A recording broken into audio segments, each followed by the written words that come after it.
Hello everyone and welcome to Trek Time. We are here, dearly beloved, we are here to pay our respects. Here lies a dead franchise. No, not really. That's very pessimistic of me. Yes, we're here to talk about Star Trek Academy. We're going to focus mainly on the first series review. I've actually put series review in the title there. I meant the season 1 review, so ignore that. I'll change that in a minute. Well, that terminology has been messed with for years now. Ever since, like, series versus season, who gives a fuck? We are very heavily British, so we are series coded, I feel like is the word, because we have series of things, like series of Red Dwarfs, or, there being 6 episodes over the next 2 years. Whereas, like, it's an Americanism of having seasons, which actually kind of only really came over here in the early 2000s, I feel. I feel like we didn't start doing seasons of things until then. Well, I know that, like, when I was buying Doctor Who, DVDs, like, back in, like, the 2005, 2006-ish, it still said, like, Series 1, Part 1, Part 2, Part 3, Part 4, so... Yeah, I think it was mostly like maybe like 2009-ish, 2010-ish. That was probably around the start happening. I just realised I've left the screaming portrait of Kevin Sorbo up in the corner. We can get rid of him. Okay. I know. I'm disappointed that Starfleet Academy is dead. I'm disappointed about that. Yeah. Well, yes and no. So, a little bit of hot news in this retrospective. Yes, it came out. I think it was yesterday, day before. Yeah. That yes, what we kind of suspected all along, that seasons 1 and 2 being filmed back to back, and with all the kind of changes in Paramount going on with all that bollocks, and Stranger Worlds ending after season 5, kind of the writing's on the wall to say Starfleet Academy season 2 would be the last one, and they actually did confirm it. And I think you said, we were talking a little bit beforehand. You said you're kind of excited to see, or hoping they would kind of maybe go through with a season 3. I mean, they were talking about it. I think it was in an interview with either Tatiana Maslany or with Paul Giamatti, where they said, we're not in season 2, but there's an option for us to come back in season 3, which obviously will no longer happen. So clearly, much like Doctor Who with Disney, like there was some up-to-the-minute discussions going on about this, because that was not a too long ago interview. They clearly were just like, no, we can't afford it. Or I don't even know it's the case that they can't afford it, but I know that Starfleet Academy's figures were not quite what they were hoping for. And that being said, it's always the case of whenever you have that conversation, it's like it's a streaming service, and it's on a bad streaming service as well. It's not terrestrial. So this has been the thing that I've noticed. Because obviously, Discovery, Academy, Stranger Worlds, they're all up behind Paramount Plus. I think the first season of Stranger Worlds on Pluto TV. I believe some episodes are available on YouTube somewhere. Regardless, the first one, how many people are watching Pluto TV, really? But it's nice they've got their own Star Trek channel. Even got a Stargate channel. That's cool. But it being locked behind Paramount Plus, I've been doing sort of, as you notice on the channel, I've done lots of shorts, and they've been quite cool. And a lot of the times, especially posted the Picard ones and some of the Discovery ones, got a lot of people saying, "Wait, which episode's this? Is this Next Generation?" Or saying like, "What series is this?" And like, generally don't know these. And these are Star Trek fans who subscribe to a Star Trek channel, who look for Star Trek things on YouTube, and they go, "Wait, why is Data old? Like he should be dead." And I'm like, oh, okay. So there is definitely a, you think about back to the 90s, and obviously this is going to be a common reference frame for a lot of people, especially now we're kind of getting to the end of the new Trek era. Went back to the 90s, and, Star Trek was on the telly, it was on UPN, it was on CBS, it was syndicated, it was on everyone's screens. And as much as we are in the streaming age now, and a lot of people tend not to watch live TV as much as they did, I don't think it was still hurt. I mean, even in the UK, I remember growing up watching BBC 2, 6 o'clock, Star Trek Deep Space Nine, and that being a basis. My kids today will watch, they love watching Gladiators. They'll go, it's 5:45 on a Saturday, let's put the telly on and watch it. So some people are still doing that. So the fact that they've still locked Star Trek behind their one little attempt to go, we could be like the big boys, and go like, no. You're not Disney. You're not Netflix. Well, you're not. And Amazon. it's like, here's the thing, right? Ever since Discovery, ever since Paramount Plus became available in this country, because it wasn't available at first back when it was CBS All Access, I think it was called. And I've had this for years, right? And I've even lent it to our friend Cranky at one time, so I think you could watch Stranger Worlds. I think it was. Password sharing. Yeah, I know, right? That thing that Netflix used to say you could do, and now they'd say you can't. And I had to be honest, it is the worst streaming service I've ever used. There have been so many instances where I've been halfway through an episode of like New Trek, and then it has just not worked. It has just gone infinitely loading and then booted me out, and I try and watch it again, booted me out, and it's like I don't deal with that on Amazon Prime. I don't deal with that on Disney Plus. I don't deal with that on Netflix. It's only Paramount Plus that is that bad, and it's like I am a diehard Star Trek fan. I literally got the platinum on that Star Trek Voyager game. Oh, you said about a few days ago. I have like 50 hours of playtime on that game. Listen, no one here is doubting your Star Trek credentials. You've got 5 years of evidence. and I will tell you straight up, this is the worst streaming service.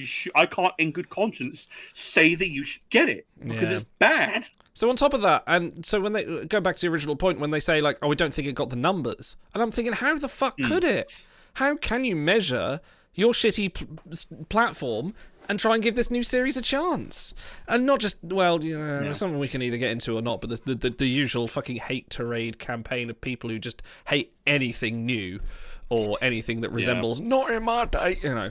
That is another thing at all, but hopefully people in charge aren't listening to that. But yeah, and it just annoys me when they say we don't think it got the numbers, or we don't think it got enough viewers, or we don't think it's worth it. I mean, God knows. Especially because there's no transparency with those numbers. Like, we don't know what the actual viewing figures are. There's no Nielsen for it. Like, yeah. You can't get ratings. There's no actual mark. It's just like, oh, it may have done slightly worse than Strange New Worlds. Okay, I don't know how well Strange New Worlds did, because you cancelled that as well. Yeah.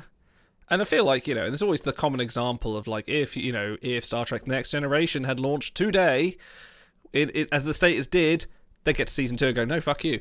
This is not the only show that this is applicable to. This is a common era of the streaming age of getting 2 seasons in and going, this isn't quite working for me, and cancelling it and just going, oh, because you're not getting your subscribers. This isn't how television works. Your entertainment is not a barometer for your income, really. You know, it's...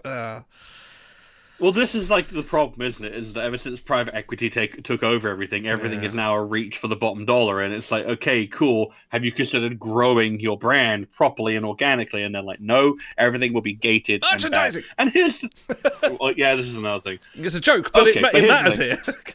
Merchandising. But here's the thing, right? So I think it is fair to say that from 2017 until Strange New World Season 5 drops, which will be not next year, but the year after, probably, 2028? I think it's 27, because this year's Season 4. Okay. Yeah, sorry, I always forget. So yeah, until 2027. So that'll be 10 years of New Trek. Yeah. And I think, like, regardless of your feelings on it, I think it is undeniable by the sheer amount of output that it is a second golden age of Trek. Because it's like, if you compare it to something like, say, 1969 to 1979, where there was like the animated series, or if you compare it to say 2005 to 2009, where there was nothing. Like the amount of Trek that's come out. And here's the thing: I don't think that it's all been uniformly good. I think Picard season 2 is one of the worst seasons of Star Trek ever produced. But there's been a lot good of it. Like, there's been so much good of it. Even people who have not enjoyed a lot of New Trek, like our good friend Otto. And here's the thing. Otto has had some arguments with people at times about not liking New Trek for not being as professional, not being... Yeah, we've had these discussions. And I understand where he's coming from. Yeah, it's especially acute with Discovery, but he mentions it with Strange New Worlds as well. He is very consistent on it, and I respect his take on it. I don't agree, but we always try and meet in the middle because that's what we're good friends, right? But it's like even he has found a lot of good in that. Like season 1 of Strange New Worlds is one of his favorite seasons of Star Trek in a while. Fucking Mbenga's episode in season 2, through Uncloak of War, is probably one of his favorite episodes of Trek ever. We've been able to talk him up into enjoying entire episodes of Discovery, like what was it, New Eden in season 2. There's a lot of good here, even if you are an old school fan. But that is like, it's such a polarized fucking fandom these days. Like, and I say that as if that's unique. Every fandom is like that. Everything is either the worst thing that's ever happened to you, or it's the best thing that's ever happened to you. Nothing is ever either only good. It's only mid, or it's the best thing, We And run a then 1 that's to when 3 they system getting here. into. Yeah, exactly. And then there's, of course, the Culture Wars bullshit, which was especially acute with Discovery and Starfleet Academy, I feel. Yeah, and it's only gotten worse. And it just makes it hard to talk about. Yeah, It is. It went DI, it went broke. It's fuck off, cunt. Yeah. I don't want to hear it. Okay, anyway, let's calm ourselves down, because we're here to talk about Starfleet Academy. So we kind of got out our anger over Paramount cancelling this actually quite good show, to be fair. Well, I think this is going to be I think that if we're going to talk about it, now is the time to talk about it. Exactly. Because having given all that preface, let's talk about all the things that Starfleet Academy did, which was mostly good and a few bits bad. Yeah. Unlike usual, I haven't really compiled a huge list of notes to go through. We're going to kind of add lists and sort of go stream with consciousness and just sort of talk about the series as it is. So, I actually would like to do something I have planned, despite what I just said.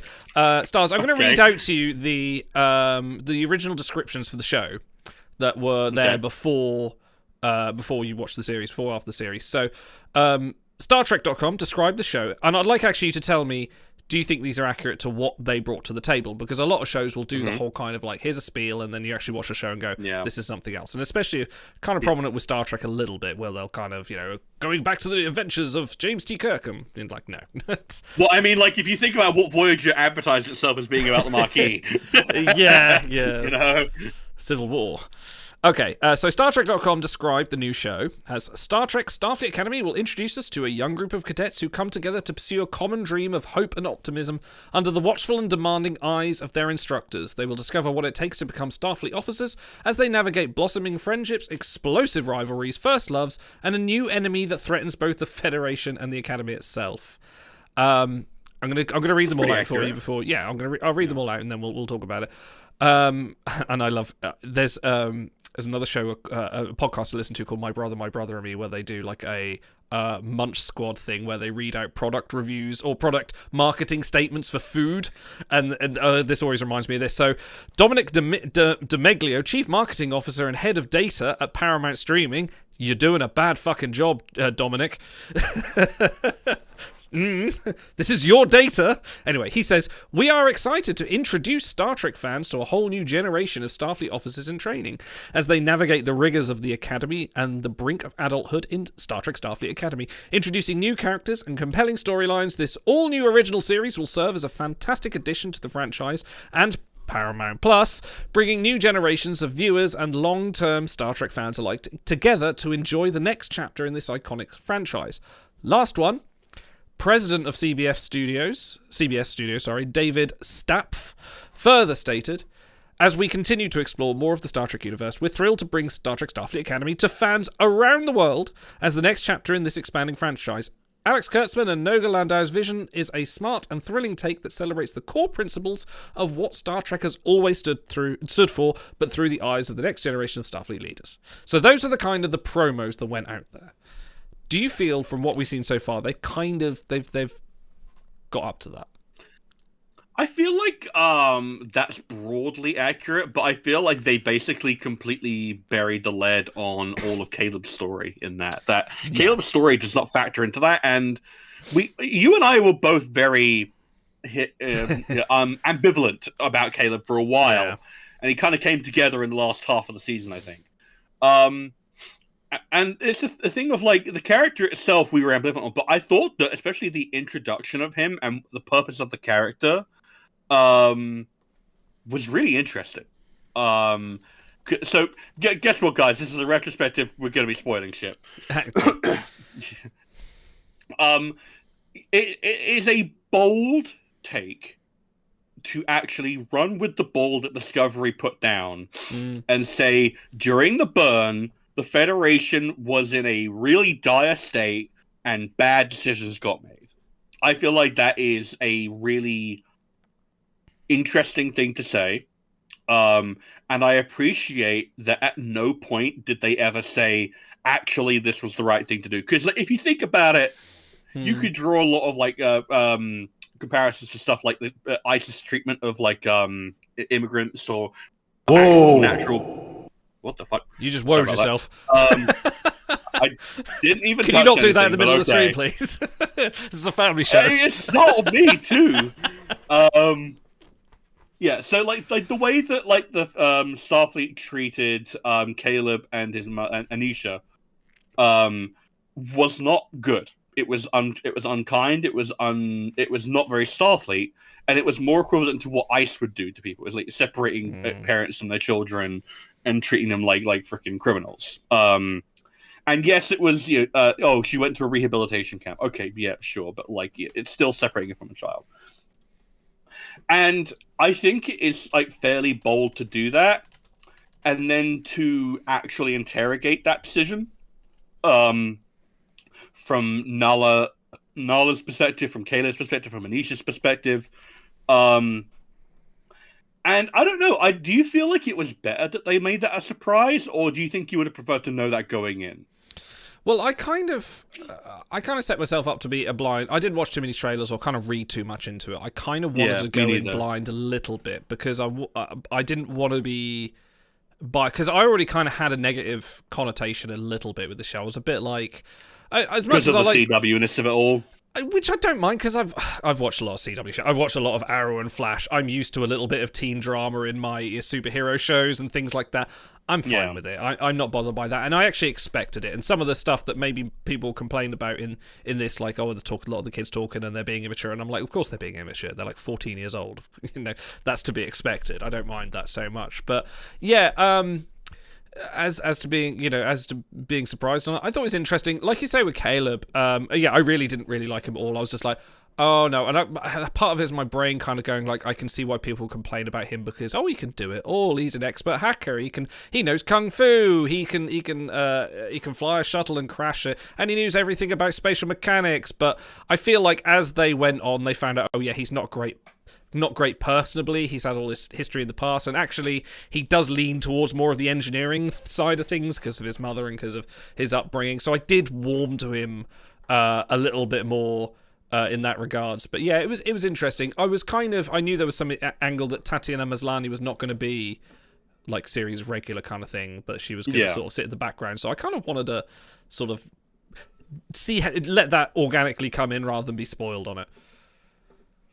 Yeah, so since we're on the topic now, so Caleb, like I started off with like I kind of ambivalently liked him, but I was like I could see why this character would be great because if you think about it, on the face of things, he's very similar to Burnham, like season 1 Burnham, where he's not very good with people, he's extremely clever, he is essentially the main character, especially for the first half of the season, and like. There's just like a lot of elements to it, and it's like I say this as someone who likes Burnham quite a lot, especially like how she developed over Discovery. I can see why her character would grate on people. I can see why, but I feel like they learned their lesson from Burnham, and they were very quick to make it clear that like yes, he can do a lot of things, but he is heinously limited in other ways. Like you mentioned, he can fly a shuttle. Yeah, he can crash one. Yeah, he can do all this hacking, but he will get caught. And then especially as time went on, and he had his whole relationship with Tarima and his like developing bonds with like say Genesis, you see that he's really bad at talking to people, and that he has a lot of problems with trust and with opening himself up to people. And I feel like the series did a really good job of like. I'm going to get into this with Jaden as well, where they give you a really bad negative first impression, and then they let the character unfurl, and you kind of go, okay, we're starting from a real low point, and then we're going to like build the potential. And then by the time you get to episode 10, I was like, you know what? I actually quite like Caleb. Like, I think he's pretty good. Like, he's not my favorite character on the cast, but I just enjoyed him a lot. Like, and it felt less like he was some kind of wunderkind and more just everyone in Starfleet Academy is a prodigy in some respect. Even the people who are like quote unquote low aptitude find their niche and they're great at something. And it's just a case of like when you watch someone over a persistent amount of time, it kind of bugs you more to see them constantly hogging the spotlight. But I wasn't. It's just a case of like put them in their element and they'll thrive. It was when we saw him out of his element that he came to be more interesting. just on an aside from that, I did like how actually, Caleb Meare, very much main character of the show, but actually not as much in the way. Again, we'll refer back to Burnham, who was, even us who like Star Trek will say it was Star Trek Burnham. Like that, if they just called it that, then a lot of people wouldn't have had so many arguments. But he starts off as it. But actually, I was surprised to see that a lot of the other characters get their episode, or they get something. So much. I think there was one episode, Caleb's like in it, like 2 scenes, and he's just like dossing about somewhere, and it's like, I was like, I like that. I like that in this, because we're only getting 10 episodes.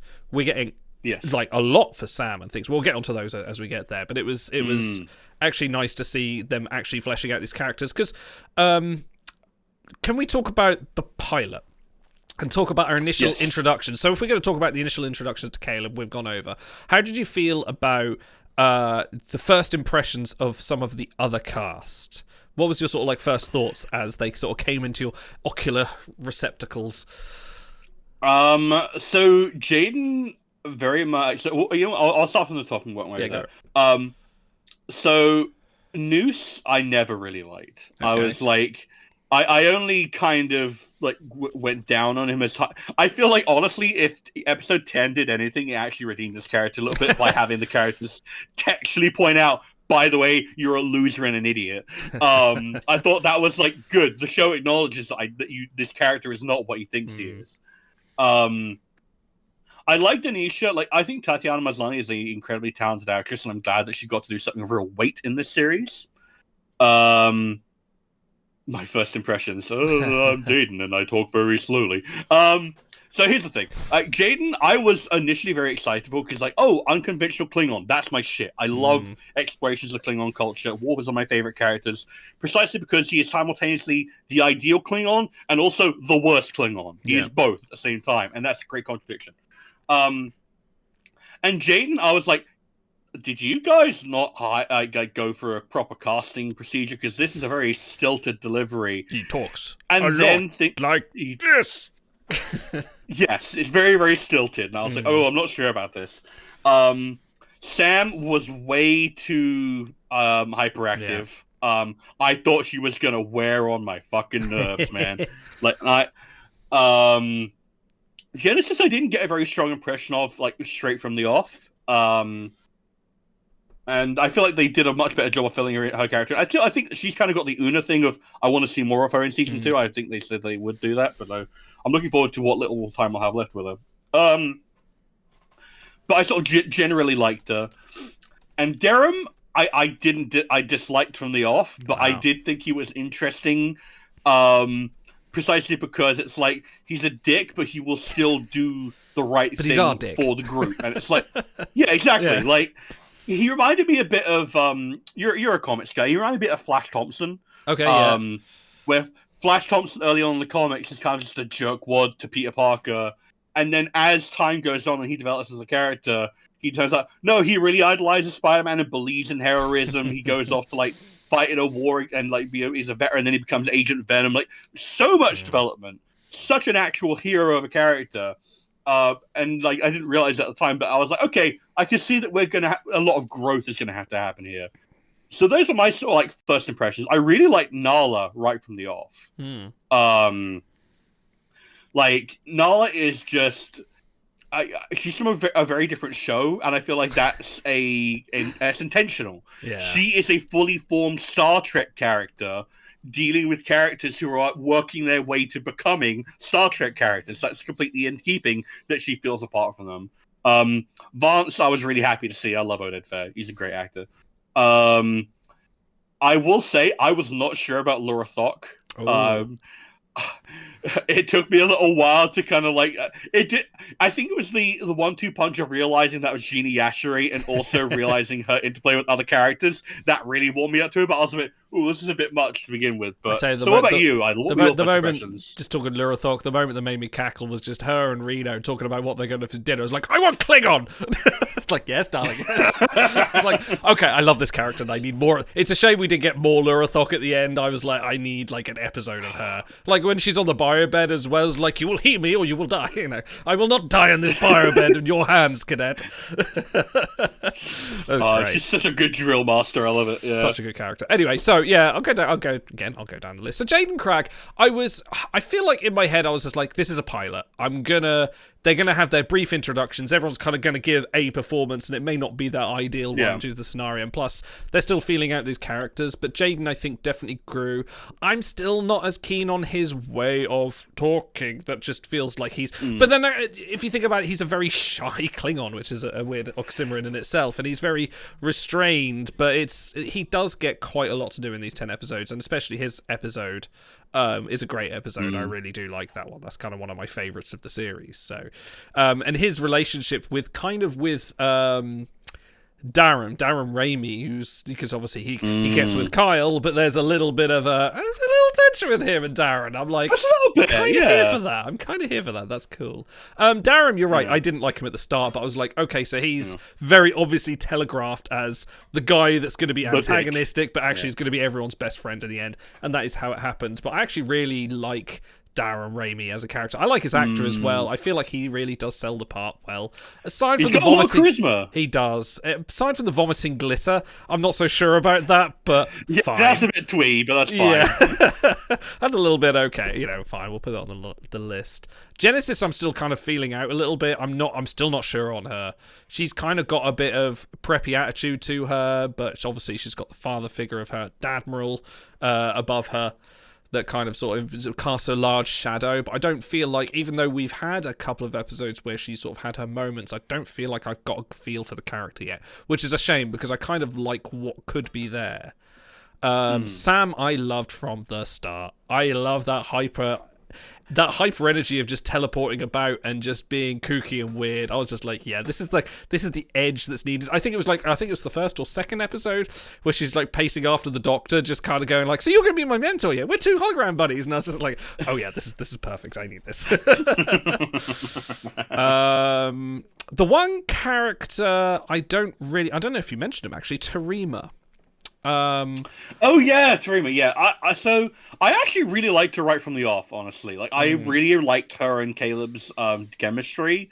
I'm kind of just a sucker for romance. I love like the prep the princess. It's the Han Solo and Leia thing, really, if you think about it. I love that dynamic, and I think that they actually have really good chemistry, and I like their bond, and I like how they're there for each other. And I liked it right from the off, like when he's trying to escape from the campus, and she's just like she catches him in the middle of it. Like I just thought that was instantly charming. I really liked her. I'm not as keen. I feel especially. Kind of later in the season, there's something about her characterization that just sort of doesn't seem to be go.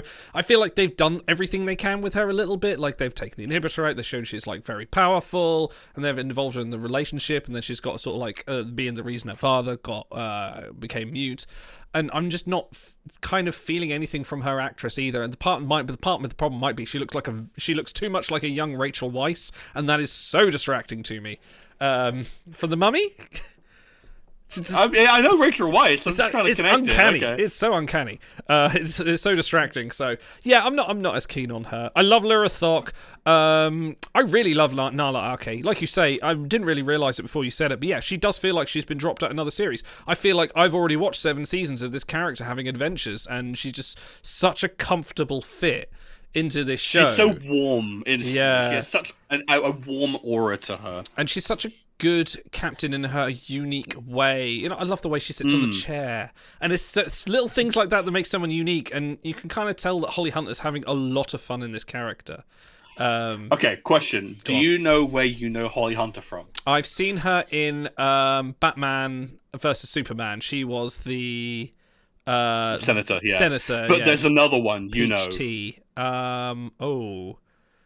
Because I was like trying to place it from just the voice alone. I was like, that voice is really familiar. No, she's Thingy in The Incredibles. Yeah, she's Mrs. Incredible. She's Elastigirl. It's such a wild thing. Oh man, and I love The Incredibles and I love Elastigirl. And it's like, okay, cool. That's a cool pick. You got Elastigirl, and I think she's got. she's got a very unique charisma to her, and I also love that we took like the Lanthanites from Strange New Worlds. Like she feels like she is of the same race as Pelia, but just of a very different tilt. I really, really appreciate that. It's very cool. She's kooky. I mean, like when she's her scenes that she has with Zelrek, the War College guy is just very like polar opposite. It's almost as like if this was a 90s sitcom, they'd spend like 7 years doing a will they won't they kind of like, oh, and they hook up at the end because they're such the odd couple. But yeah, it's great. I want to talk about someone who has constantly impressed me this season, and I'm so glad she got so much screen time and an amazing final episode. Jet Reno. What the fuck? I thought she was just going to be a cameo for a couple of episodes, same way Tilly was. No, she was a fucking badass in that last episode, getting so much screen time. I was just like, I'm so happy. This is like, Jet Reno fans are just rejoicing right now, because this is really good.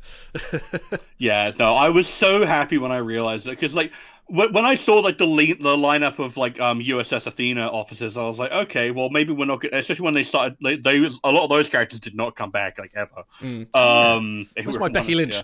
Yeah. Where's the man? And then Reno was just consistently there. And like that was always one thing with Discovery was like, I think that even people who don't like Discovery generally like Jet Reno because she is just she's got that Bones energy. She's just fuck off. And she's just such a fun screen presence. Like Tig Notaro is just a great performer. And like the fact that like you could absolutely see how her character works in this context. Like you've seen it with Tilly, obviously. And to see it writ large with all the cadets, like it just feels completely naturalistic. And just her dynamic with Laura, I fucking love me some chaotic lesbians. They are so messy. Yeah, that's just fun. like the bit when a fucking like Genesis and Caleb are like hiding out on the campus because they released the warp slug, and Reno comes in with like the cut on her finger or whatever, and like you hear Laura just like screaming down the phone. It was like, "Don't die!" And okay, all right, guys. I was just grinning like an idiot the entire time. I'm so glad we had so much Reno. And yeah, she kind of dominated that last episode. Like, you know, we got a lot of knowledge. It was very much an ensemble piece, but I was so happy to see Reno get a lot of focus there. Going back to talking about like the series format, and then like when the show was produced originally, it was spoken to be like it's going to be on the CW or a CW-esque style show. And the thing about those, and I'm thinking about shows like The OC, Dawson's Creek, things like that. And going back, and they were long running series, and they've relegated this to 10 episodes. And I feel like this needed to be, they needed like to just go right. Let's throw in 6 bottle episodes. Slice of life campus stuff, like with the warp slugs. They needed stuff with the cadets just being cadets, not just... And that's kind of just what reminded me, and I'm sort of, again, stream of consciousness, this is just coming straight off me right now. Yeah. And I feel like, they could have done with, like, another 10 episodes, and just had some, like, slice life, people talking, kids being... Because they are kids. They don't have to deal with these galactic, set pieces, which is why some of my favourite episodes this season, were the episodes that were just standalone. That were just them dealing with campus life, or just sort of causing havoc, or their own personal lives. And you know, a lot of people sort of bounce off of that style of show. And like I say, there's a Star Trek for everyone, and for people that just do like this kind of coming of age hijack stuff, it worked for me in a weird way. But unfortunately, we're trapped in the 10 episode maelstrom. I think they made good use of the 10 episodes they've got. Like, I don't feel like it was too long or too short. Like, I wouldn't have minded another 5 episodes or another 3. The technology's been lost in it. Seasons longer than 10 episodes. Just like Technicolor, we can't do it anymore. It's like Roman concrete, we can't do it anymore. Just can't do it. I thought that like it was kind of very, very well paced, and like apart from my problems with like the scale of the finale, I was like, this is a very good first season. It's very well constructed overall. So there is one character we have neglected to talk about. Just gonna say that. Go on. The Doctor. Indeed. So okay, when Picard season 2 popped out, I remember Otto saying, he still says it, is that John Delancey has lost maybe 1% of the energy he had when he was Q. And I agree. I think he's basically all there. And it was so acute, especially compared to how much Patrick Stewart had been. He's an old man now. And Picardo doesn't feel like he's lost it really. No. He feels like he's playing a very different version of the Doctor because it's been 800 fucking years, but it's still recognizably the EMH. And you can tell that there have been some real fans working on, like Tony Newsom especially. I imagine like that entire writers' room is full of people. Yeah. Holy shit! This is a show. Yeah, like you say, it's many things. It's a coming of age thing. It's a CW thing. But I think ultimately it's a show by fans who kind of just like you see how the way that Tony Newsom talked about the episode with Sam and about the legacy of that. And it kind of struck me that like it's also a story about, hey, Star Trek means a lot to me, and it meant a lot to me growing up. Here's how I articulate those feelings. And that's especially what the Sam episode felt like it was about. Was just like, so Star Trek has given me so much. Let me give someone something back if I can. We'll come on to the episodes in a bit, but I feel like talking about like fans writing episodes, and I feel like this is a show that didn't.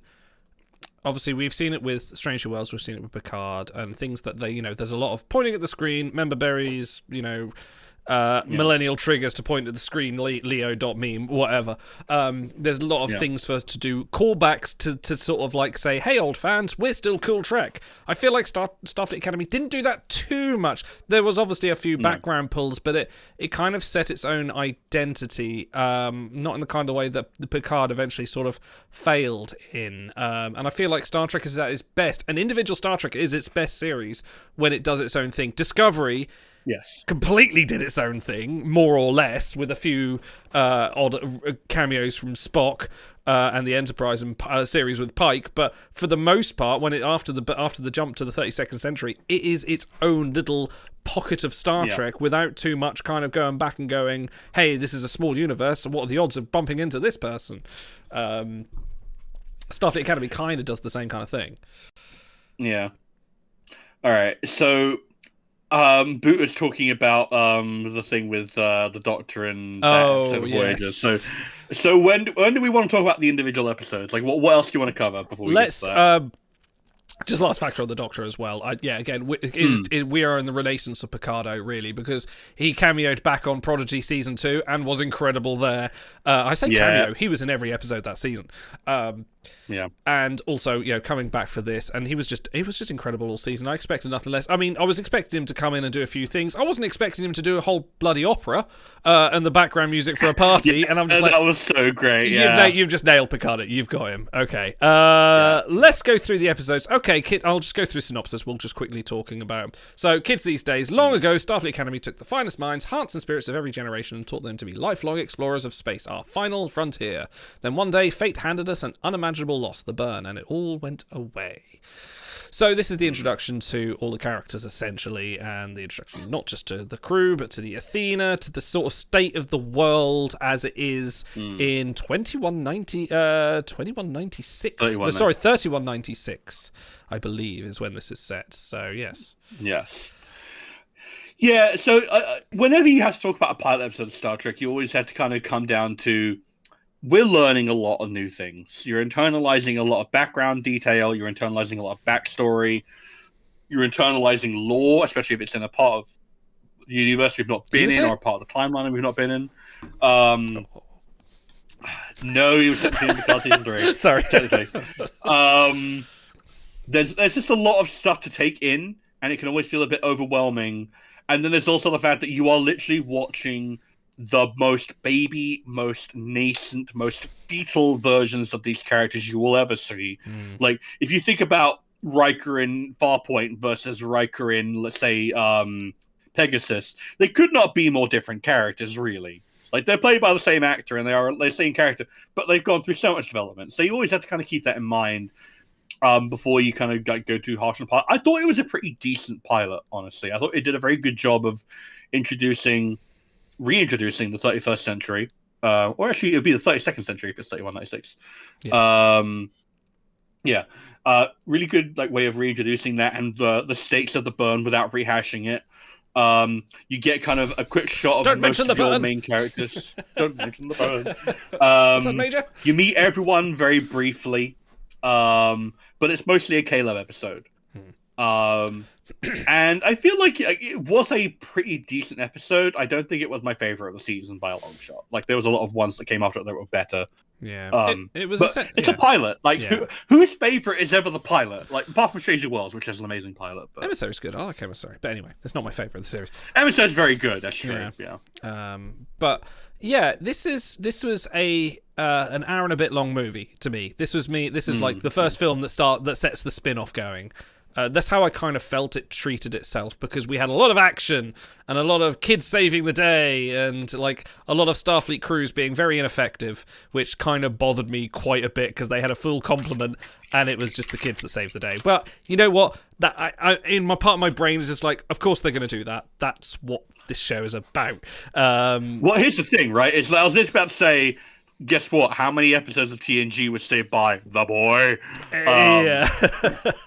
And at least you have the baked-in excuse of it. It's, like you say, it's literally what the show is about. Yeah. And they would not be there if they did not have something that they could do. And like, I don't feel like the Starfleet crew were especially in like. Here's the thing: I don't think that the Starfleet crew were particularly incompetent. I felt that Noose Baraka was weirdly well equipped. Yeah. And I feel like that's going to get into one of I think our shared problem with the series is that they do a very bad job of explaining how big the Venari role is. We got to episode 10 and both of us went, wait, it's a whole empire? I thought it was like one ship. Or maybe three. I don't know. It was like a crime syndicate. That's what I thought it was. But the fact that we all came to the same conclusions and none of us said Empire says, there was a massive failure of exposition on telling us what the Venari role actually was. Yeah. If I had known in episode 1, yes, this is an actual legitimate empire with capabilities that are roughly on par with Starfleet, I wouldn't have had as much of a problem with them taking down the Athena, which is, in the end, a training vessel. Like, let's be real here. It's not good for combat or for science or for anything.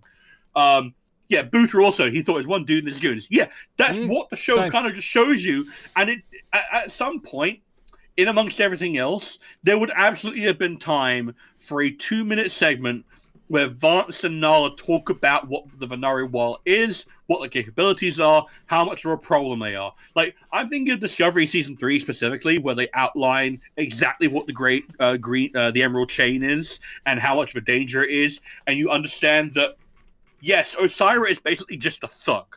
I think of that bit from Insurrection, 100 years ago, Warp Drive turned a load of Romulan thugs into an empire. That's what Osira is. She's a thug with warp drive, which makes her an interplanetary problem. But there was no scene like that. We were just kind of led to fill in the blanks ourselves. Yeah. So it just felt like this one guy who really doesn't like Starfleet was magicking bullshit out of his asshole. So massive exposition failure there. I don't know. They should have fit that in there somewhere, or continually built it or referenced it. A drop down at the start, Anything. like the Federation are under pressure from a new empire that's formed between the coalition of various other races that Venari Ryle have put pressure on over the last 2 years. Done. Now we know. Star Wars does it. Star Wars is all every beginning of every fucking movie. Yep. I realised I left a little review in our private channel of ours. I'm just going to go back and see what I actually originally wrote about this episode. Oh, there, here we go. Picardo's great. You get a little bit of him in this episode. You get the bridge crew. You get the Athena under a certain situation, but you actually get the introduction to Nala Arke, which I think is the other counterpoint to Caleb Mir, which we've already spoken about. And her introduction is kind of, she has the big issue with her splitting up Caleb and her mother, and then resigning for it, which is I believe that was called out later on in the series, and then sort of Vance coming back and saying, "Come back to Starfleet," and then she'd be like, "Okay." It's like, sure, why not? I'm bored. I'm bored looking after these children on Bajor anyway. Fuck them. Well, it's specifically because he offers her the chance to fix things with Caleb. Like, I feel like if it had been any other situation, she would have said no. Yeah. What were your initial thoughts on the Athena? I think it's a cool. Like once I realized that it does saucer separation, I was like, oh, that's cool. That's a cool design. That was slightly cooler than I thought it was. And the fact that it's like a mobile campus is really a cool. Like, why is that not more of a thing? Like, if you think about the Athena versus the fucking Valiant from DS9, makes so much more sense, doesn't it? Like, that's an actual training vessel designed for that. You haven't put a load of cadets on a fucking Defiant class vessel in the middle of a fucking war. That was always so stupid. Like, let's be real. Whereas the Athena, like. Yeah, like it's meant to be a second like century like Starfleet vessel, so I imagine it's relatively beefy. But unless it's like a Sovereign or a Galaxy class starship or a Defiant, like those relics established to be big, relatively to the time. Yeah. Like you kind of expect that Starfleet ships are not built for combat; they're built for science and for training and whatever. And it's like the fact that they codify that is good. I appreciate that. That sets the tone really well.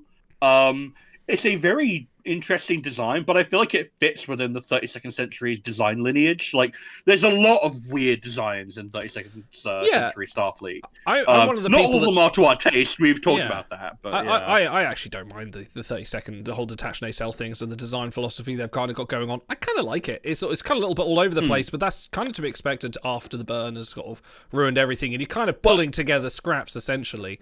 And also, it's a case of like a lot of those ships are old that have been in service for hundreds of years, and it's also, if you think about it in terms of like separation from the origins of Starfleet, where it's like, yes, almost every ship from 2151 until like Picard season 3 follows the same design language as set out by like the Phoenix, right? Of like 2 nacelles and an engineering hull, right? And it's like, the further away you get from that inception point, the more people are going to iterate on that design. And I felt like that kind of just made sense. Yeah. It's not going to ever be my favourite looking ship, but I did kind of warm up to a little bit. Having they saucer separated, and the saucer has a warp drive. I mean, that's just functionally great. But clever, well done. That's actually, you should do that. Hey, Starfleet, fucking, why does the Galaxy class have that? They didn't have the technology. I did like how the comm badges were also design of the ship as well. It took me a few episodes to realise that. I was looking at them going, they're weird looking comm badges. Why do they look all diminished? Oh, it's the ship. Oh, right, okay, that makes more sense. But it's kind of got lots of fins. It's a very design choice. Like, it's kind of a flagship if you think about it. It's a flagship of the Federation of their youth. So when they're out, it's got to be recognisable in a way. So I can kind of appreciate that. Well, I also felt like if you were literally naming after the goddess of wisdom, it's got to have a kind of Greek look to it. And I feel like that kind of wavy, ethereal design is very Greek in a way, in terms of that, like, evoking a goddess type thing. It's meant to look sleek and beautiful. As for Paul Giamatti, I realise I haven't spoken about him. I like Paul Giamatti. I love his acting in this. I don't like Nusbraka. Yes. I love him being hammy and chewing the scenery and being very extravagant. I'm a Klingon. What was he said? He was a Klingon Tellarite, a Klingerite hybrid, something hybrid. Like that, yeah. And he was very kind of like. In a single episode somewhere where he's playing this character as a one-off sort of side character, we go, oh, we want to see more of him. That'd be great as the main villain. Not so much. Or a Harry Mudd analog, I could see that. But as the main villain, like, I don't know, a lot of new Trek villains haven't really hit for me. I feel like I'm alone in liking Osira, and I like Leland a decent amount because he's not really a villain. Lorca took it downhill when he started like twiddling his mustache. Yeah. Booty, you're in luck. He's not in season 2. They arrested me. He was going to come back in season 3 potentially, but like that's obviously been kiboshed now. The less said about like Moll and Locke from series season 5, the better. Yeah. Picard. Guess what? Less said about Narissa. The one good one was what was his name in season 4 of Discord? Oh, hang on. Oh, hello. Oh, Discord has playing up. Hang on. Discord, come back to us. Come back to us. Hang on. Oh, can you hear me, stars? Discord being funky. Bear with us. I think Discord has just fucked up. That's gone bad. Number 1 Voyager, Moll and Locke. Yeah, literally. Hang on, let me just see. Oh, we don't have the other server anymore. Oh, hang on. No, he's just gone. My camera is frozen. Let me just restart that. Is this going to work? Probably not. Want to jump to... Oh, hang on. Stars is trying to come back. Can you hear me? Because I can't see you. Oh, we're spinning with 2 spinning discs. Oh, fuck. Oh, God.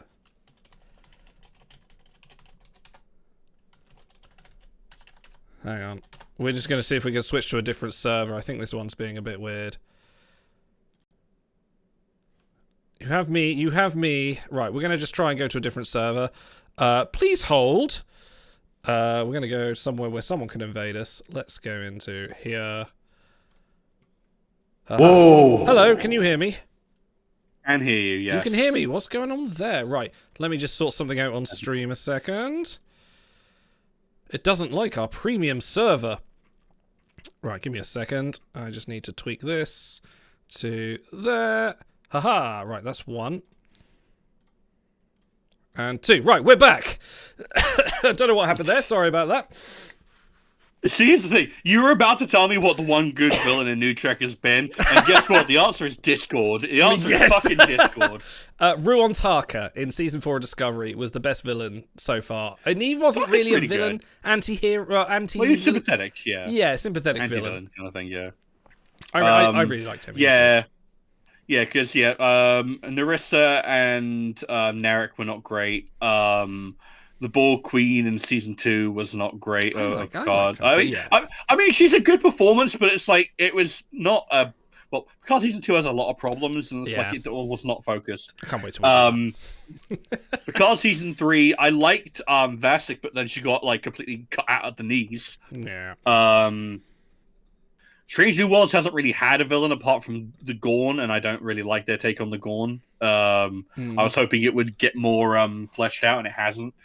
You know what? The Diviner, actually. The Diviner is good, because he actually becomes a sympathetic character as well. They kind of sort of, with the aid of time travel... Man, you guys support Prodigy. Prodigy's so good. Prodigy's amazing. Yeah. It's wild. It's weirdly better than it should be. The real Starfleet Academy. Alright, let's go on to episode 2, beta test.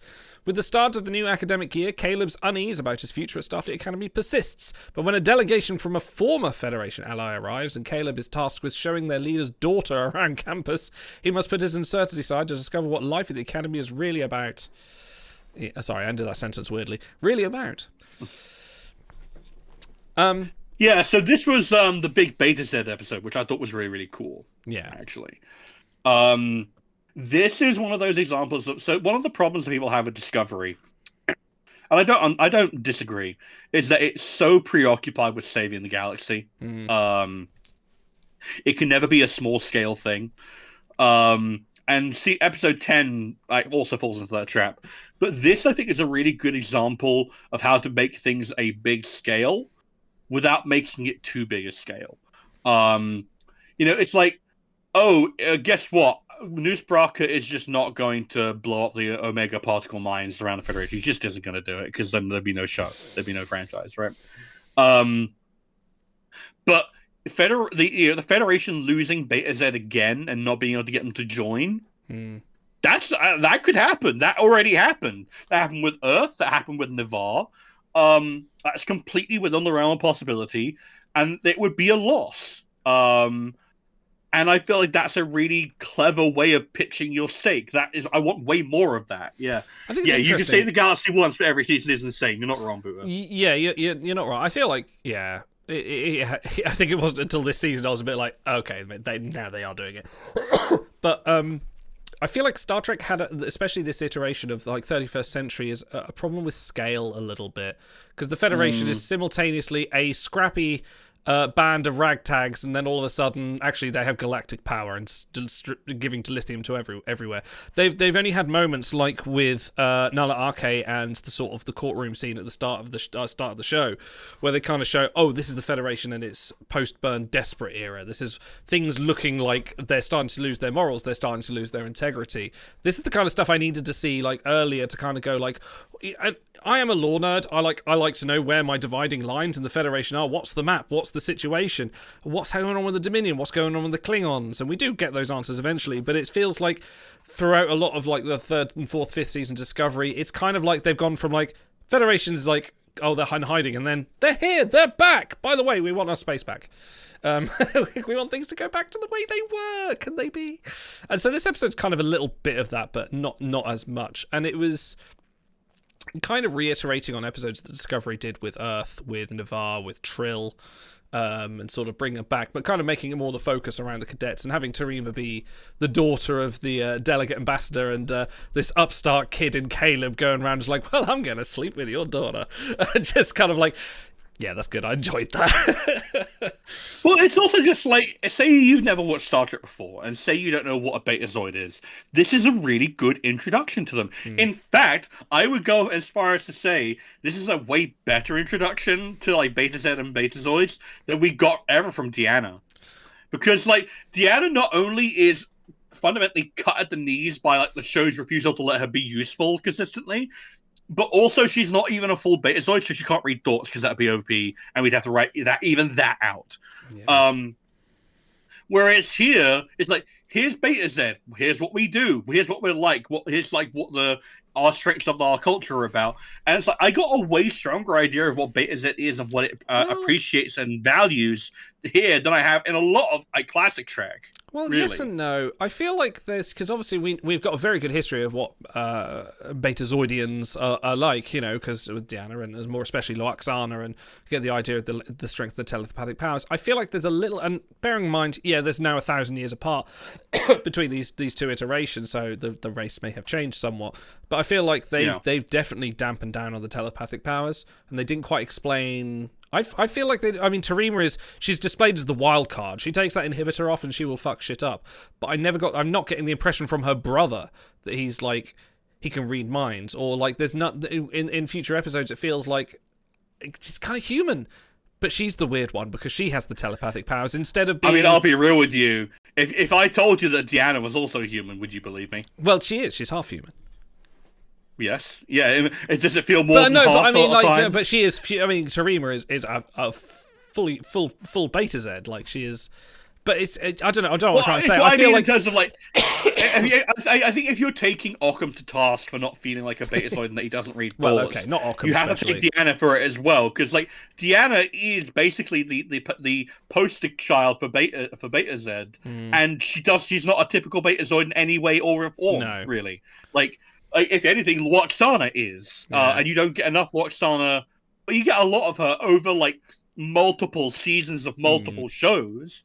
Whereas here, what you learn about like Tarima and her brother and her relationship with her father and their relationship with the Federation, you learn a lot more in terms of that kind of respect. I get that. I'm thinking more of like the abilities of the race and sort of like, you know, they're very explicitly sort of like telepathic, and it feels like they changed it to, we are just sort of reading surface level thoughts, or we're reading intentions and feelings in the same way that Deanna does, as opposed to what Loaxana will just go, haha, you're thinking of my tits. I always assumed that Loaxana was making that up. Oh, good point, actually. Yeah, that's fair. Because like, I actually very much doubt that Picard was ever actually thinking about her tits.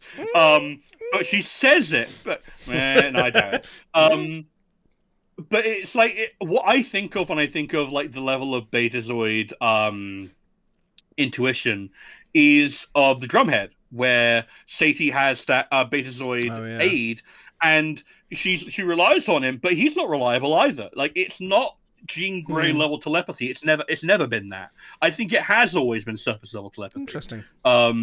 And you have to develop it like Loaxana did. Like, Loaxana was like a matriarch, was she not? She was like she was like an daughter of the fifth house of Beta Z, like holder of the holy chalice, whatever the fuck. A sacred chalice of Rex, yeah. Like, she is explicitly also an anomaly. Like, she is like the upper crust.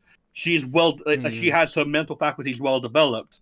And that's why you get episodes like with the Dark Page, because she's explicitly a powerful telepath. And I feel like Occam is a good view of what like a normal Betazoid person is like, actually. So I did love that they seem to have tugged on the thread of Tam Elbrin with Terima. Yeah. Like when they mentioned the whole neuroinhibitor and her powers being more powerful than other people, I was like, oh, she's like Tam Elbrin. Like she has because like Tam Elbrin also has that slight social offness that comes from being a little bit too powerful with the brain powers, with brain juice. Yeah, Lon Su was another one. Yeah. Man, there's a lot of really good Betazoid characters. Yeah, that's what I mean, right? Yeah. But I actually think that, yeah, like, Terima and Occam fit into that very interestingly. Like, Occam feels like a regular bloke. In that, like, you kind of want... Okay. I'm going to have this... I will talk about more about this in the next episode, but I've got some issues with that. You carry on, and then I'll get to episode 3, and I'll have one of my big complaints, but yeah. Yeah. But yeah, I like that Occam is a regular bloke, because, like, for every Martok, there is a random guy who sits behind the console and hits the button when you tell him to hit the button. Like, for every Worf, there is an Alexander. For every Spock, there is fucking what was his name from TMP? Zon? No, Zon. Sonak. Yeah. I was thinking Ston. Yeah. Ston would be my example. There's always a Ston. Yeah, exactly. We all know a Ston. Ston from Stranger Worlds. I want him to come back. I think he is. But it's like there are normal people in every culture. And I feel like Occam is a very good representation of that. Whereas like Terima is the other extreme. She is the one with the power. She is the one with like that more regal holding. And I feel like it hasn't been I don't think it's been codified, but I'm pretty sure she's probably the first in line for succession. Unless, I don't think it's I think it's a democratic process. He's not a king or anything. He's a chancellor, I think his position was. Yeah, something like that. How do you feel about, this isn't my complaint, I just remember this. How do you feel about Academy having a war college? Or Starfleet having a war college? The Federation having a war college, as in contradiction to Starfleet Academy? So I think it makes total sense. I think that what you were talking about earlier with wanting more evidence of what the Federation's post-burn desperation was like, the War College is it. Because, don't forget, Starfleet Academy has been down and out for 100 years. The War College has been going strong. That, if anything, tells you everything about what it would probably be like. Like, I would imagine that Vance was probably taught at a war college. I would imagine that a lot of, 32nd century... Like, Rayna. I could absolutely imagine Rayna having been a war college graduate. And they would still call themselves Starfleet, but it's a very different, iteration of the thing. And I feel like that's a really good way of marrying it. And I think they do a good job of of using it to poke lightly at the way that Starfleet has been very inconsistently characterized over the years, where it's like, okay, are we a peacekeeping armada or are we a military? And it's like, well, a war college would seem to indicate military, but Starfleet Academy would seem to say, no, we're a peacekeeping armada.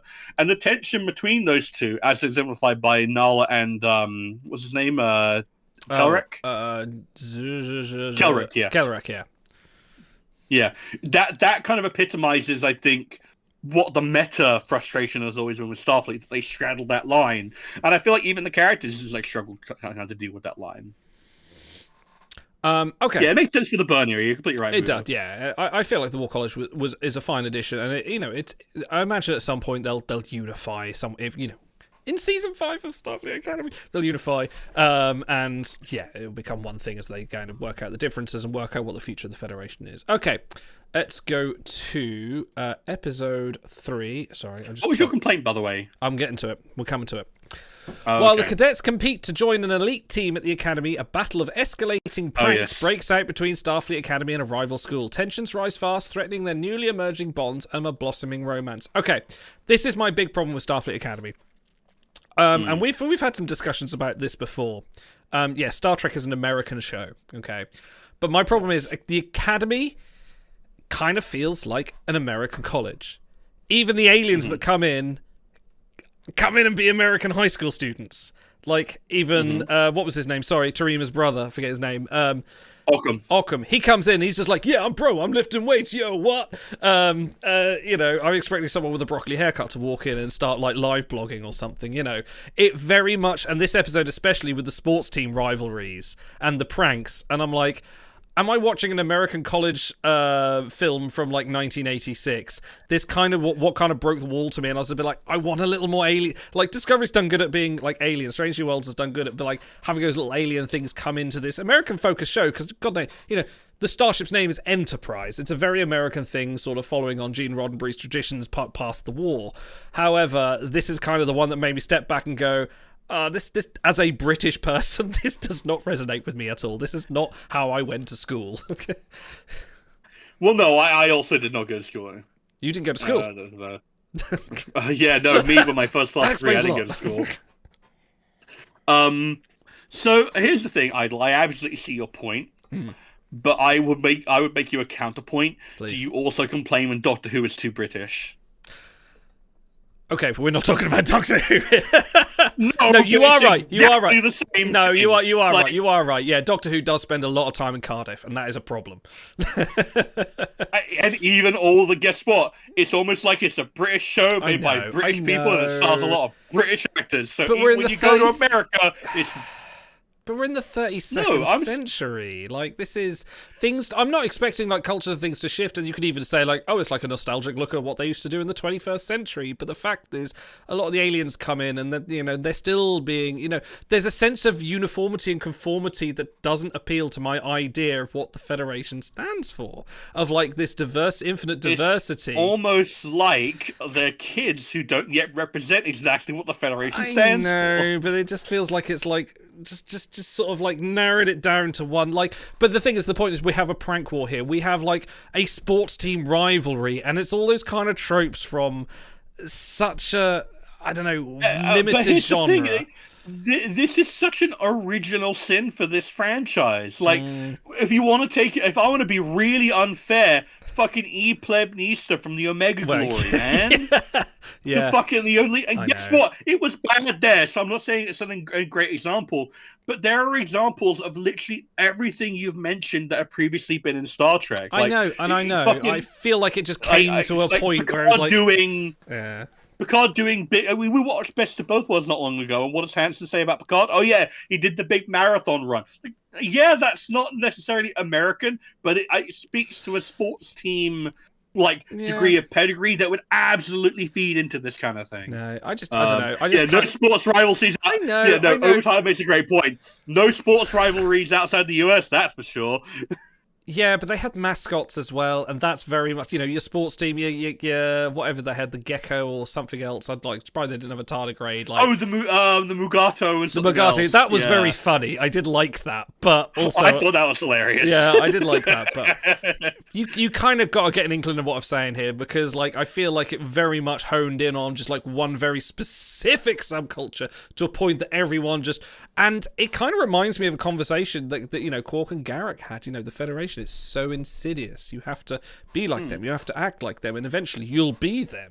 And that kind of made me think of that a little way. And I was a bit like, I don't know. I just want a bit more variety other than just kind of. If I wanted to watch a college sports team episode, I would go watch that film that does that. I don't know. It's probably my least favorite genre of television and film as well. So that didn't help. Well, here's the thing. It's a case of like, I think it's a case of you have to. It's the tension, right, in science fiction between making things authentically alien versus making them recognizable.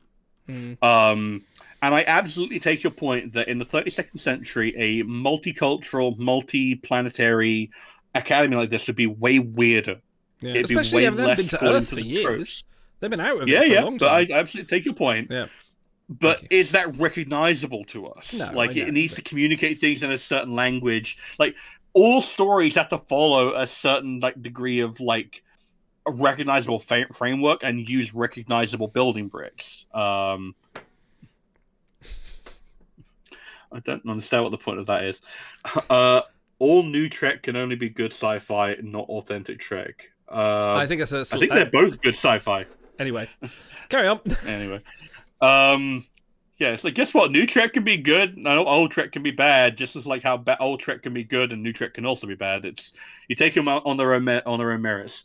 So yeah, I definitely do take your point that it's a very American way to approach it. But it's a case of just making it recognizable. And I think maybe it goes a little bit too far into it, but I don't feel like it hurt the fiction. Because it's also a case of like, fucking Worf and Harsha were doing Parisi squares and like bigging up their sports rivalries back in 1987. I would have been happy if they'd done some speed Parisi squares. If they said, right, instead of this weird shooty thing we've got going, like, instead of like Call of Duty IRL, we've got fucking Parisi squares. I'll be like, yes, let's go. What? Show me this game. I feel like that makes total sense for like it's literally just laser tag, but with like transport stuff built into it. Anyway, I didn't really have a problem with it. What else was in the episode on that one? Oh yeah, so yeah, I really did like the building up of the War College in this one as well, because that's where you get a bit more of Kyle. But Kyle is so funny to me.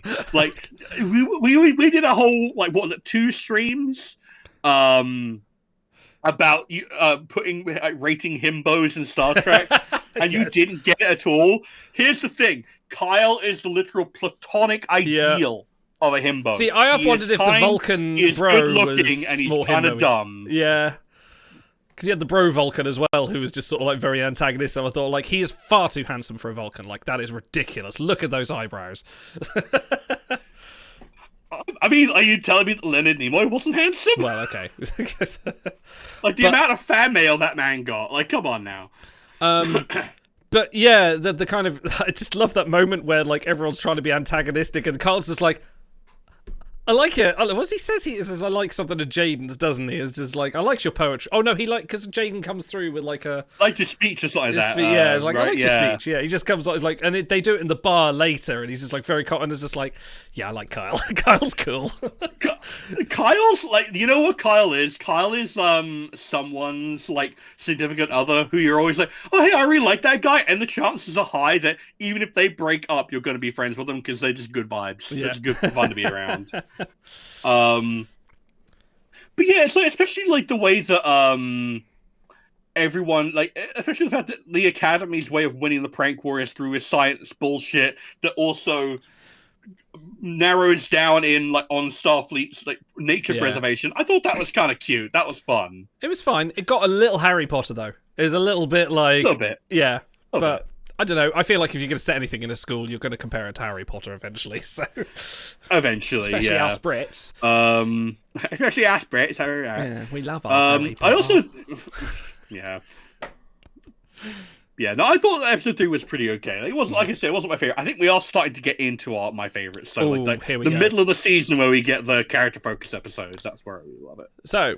Next episode, Vox in Excelso. When an existential crisis threatens to wipe out a beloved but infamous species, I don't know if... Yeah, okay, the Klingons. A cadet is forced to confront his past and strained relationship with his family as he pursues an unexpected method of coping. Nala races against time to save his species from extinction. This was the Jaden episode, which was like, I think the turning point, because I think after I watched the last episode, I was a bit like, okay, I see where this is going. I feel like this is going to show that I'm going to watch, and I'll probably go like, yeah, it was all right. I won't enjoy it. And then this episode hit, and I went, yes, this is what I want. Klingons. Complete with a ba-ba-ba-ba-ba when they did the theme music. I know it was cheesy. I know it was just like a complete like, member berries, but like member berries. Yeah, and I still went yes because I fucking love Klingons. Well, that's the thing, isn't it? It's like I thought this was so I watched Predator Badlands not a few days before this, and I was stunned at just how very similar they are in terms of story about like a culture that is very strict and rigid, as a very staunch way of looking at how you should be as a warrior. And anything below that is seen as weak and inferior, and it has that tension. And I thought they both did a really good job of exploring this. And I thought that like Jaden's story, like that was when it started to click for me that what's the name of Jaden's actor? What's his name? Karim Dian. Yes. Yeah, like what he was actually doing started to really unlock for me. Because it was a case of, no, he's not a bad actor. Jaden is just really bad at talking to people. Yeah. And you see his backstory, and you understand why. He's a different Klingon. Like, he is, and even when you get into the backstory, you realize where he comes from is like, I don't want to be, he is the Worf of the episode. He is whereas Worf aspires to take everything of his species and Flanderize it a little bit. Jaden is sort of like the anti-Klingon, almost, in a sort of way that he knows his sort of like his limits, and he knows his culture, and kind of not necessarily rebels against it, but wants to take it in a different direction. Well, it's like, so what Worf's issue always was that he wanted so badly to be Klingon because he had none of the Klingon cultural anchors around him.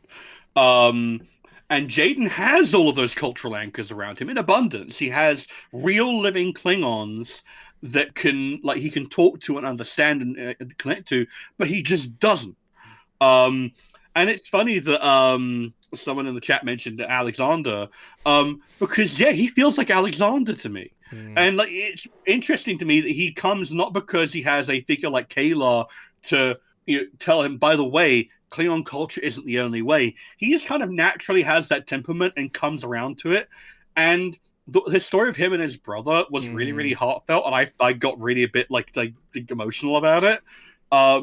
Because how many of us have like problems with ourselves when we're younger, and we wish that we could have a family member who was there for us in that way, who would accept us as we are. That's a really lovely thing to have, and I absolutely get why losing someone like that would make you retreat in on yourself, especially if you thought your family had abandoned you as a result. Like, all of that was such a it was such a deep character exploration for basically the character's first focus. Like, there's so much going on in this episode, and that's just the past fragments, even before we get into the present day stuff with the actual Klingons, which this was our first actual proper reference to them, because Discovery seasons 3, 4, and 5 didn't talk about them at all. No, which was understandable, but there's still the part I think at that point I was just like, where are they?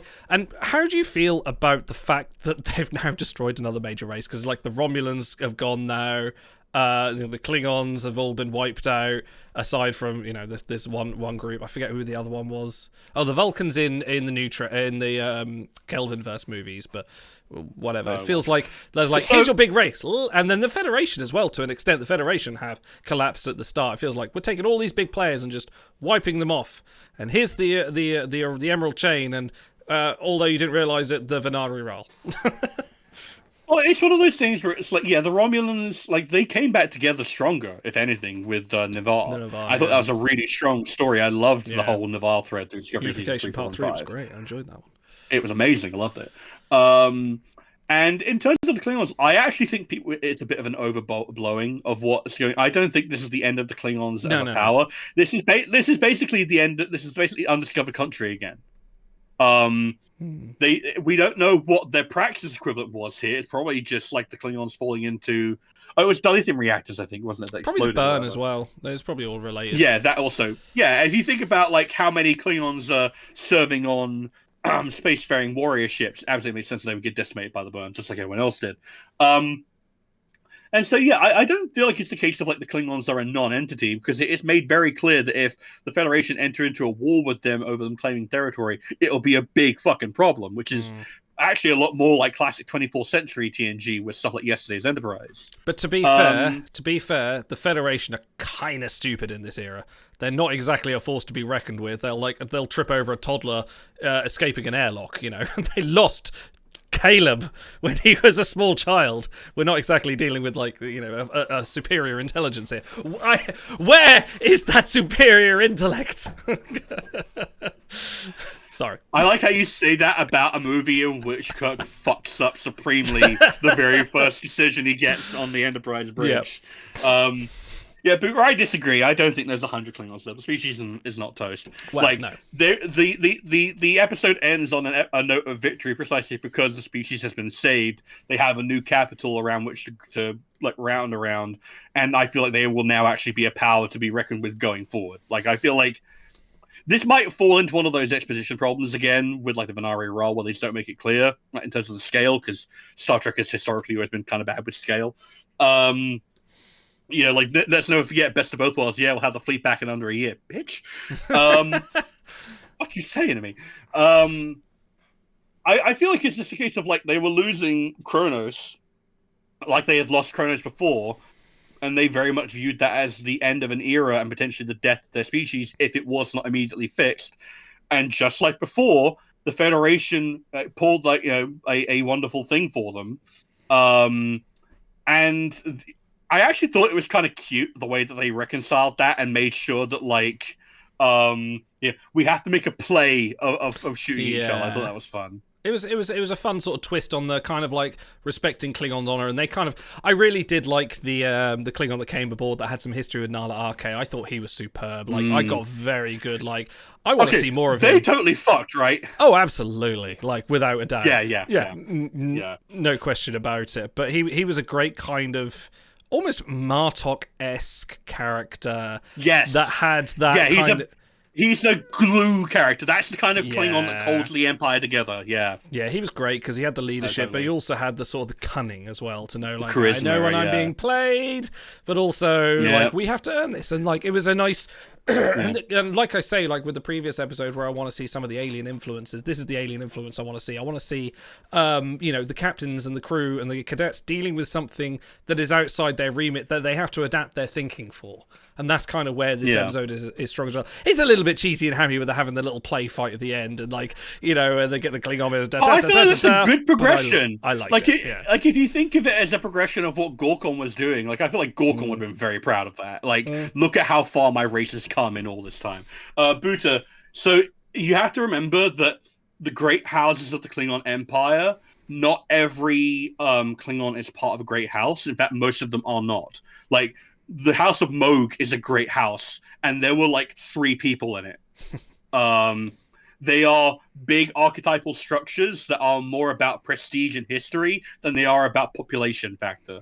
If they're talking about losing Klingonness, it's very much in the Discovery season 1 and 2 thing of remain Klingon, preserve our history thing of the houses are losing like members. We lost a lot of people to the burn. That's kind of what they were getting at. Again, I don't feel like they communicated it as well as they could have done, but that was my read on that situation. Yeah, Buta. So, yeah, Buta. Yeah. So, no, here's the thing.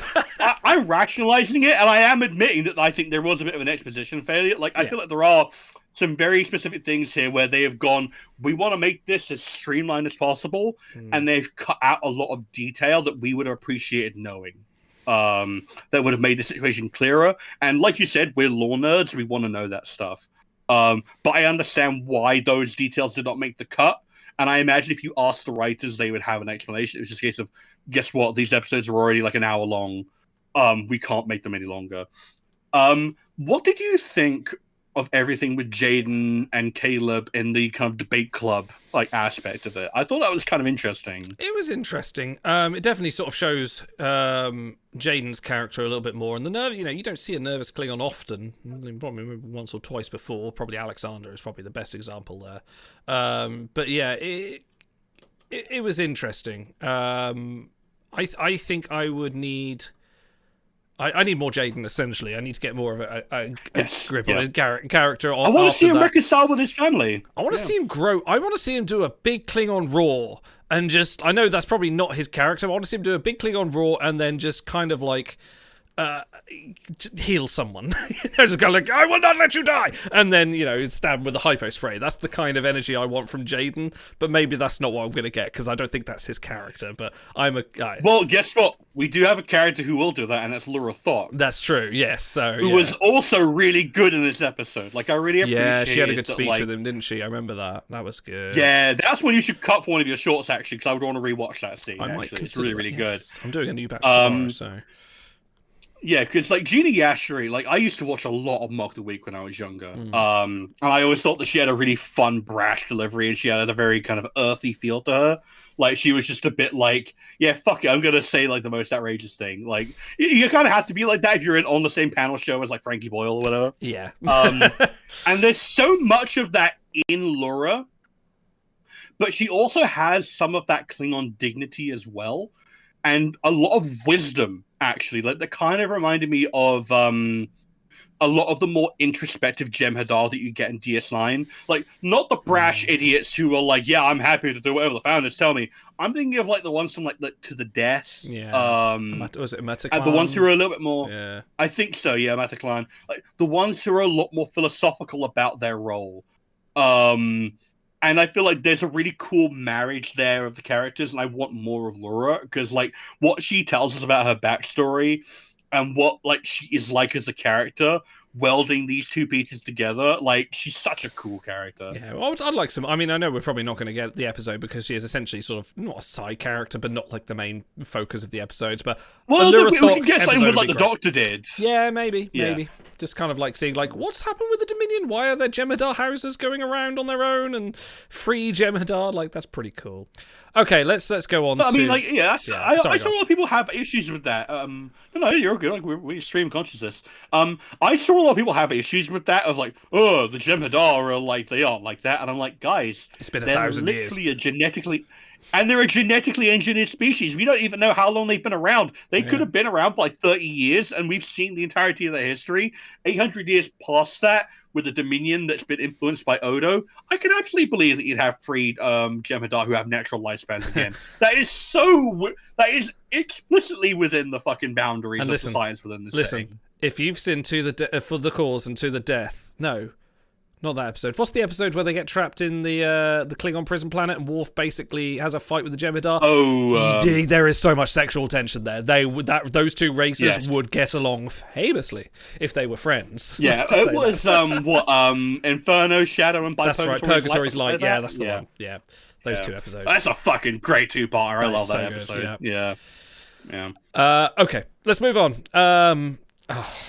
Be still my beating heart. I am going to be the gift pig for you now, Stars. Series acclamation mill. A cadet sets out to solve an ancient Starfleet mystery. She embarks on a journey of self-discovery and learns the value of forging her own path. Meanwhile, Nala agrees to help a fellow Chancellor with an elaborate alien ritual. Be still, fucking Tawny Newsome. I love you because you condensed all my love of DS9 into this just one golden jewel of an episode of going all about Sisko. It was so good. This is like 10 out of 10. It was so heartfelt. Yeah, it was so sincere. Do you know what as well? Oh my god, it was so lovely to see Surak again, man. Yeah. And do you know what? When we got to the end, at the end of the episode, and you get Avery Brooks' beautiful voice coming on, a narrating part, because he didn't do a voiceover there. That was part from one of his audio CDs, which he released in 2004, something like that. I have been trying to find a copy of that. Because the clips that are on YouTube are only like 5 tracks. There's like a whole spoken word album. There's like 30 tracks on this album, something like that. And I've been and the clip is not on the publicly available ones.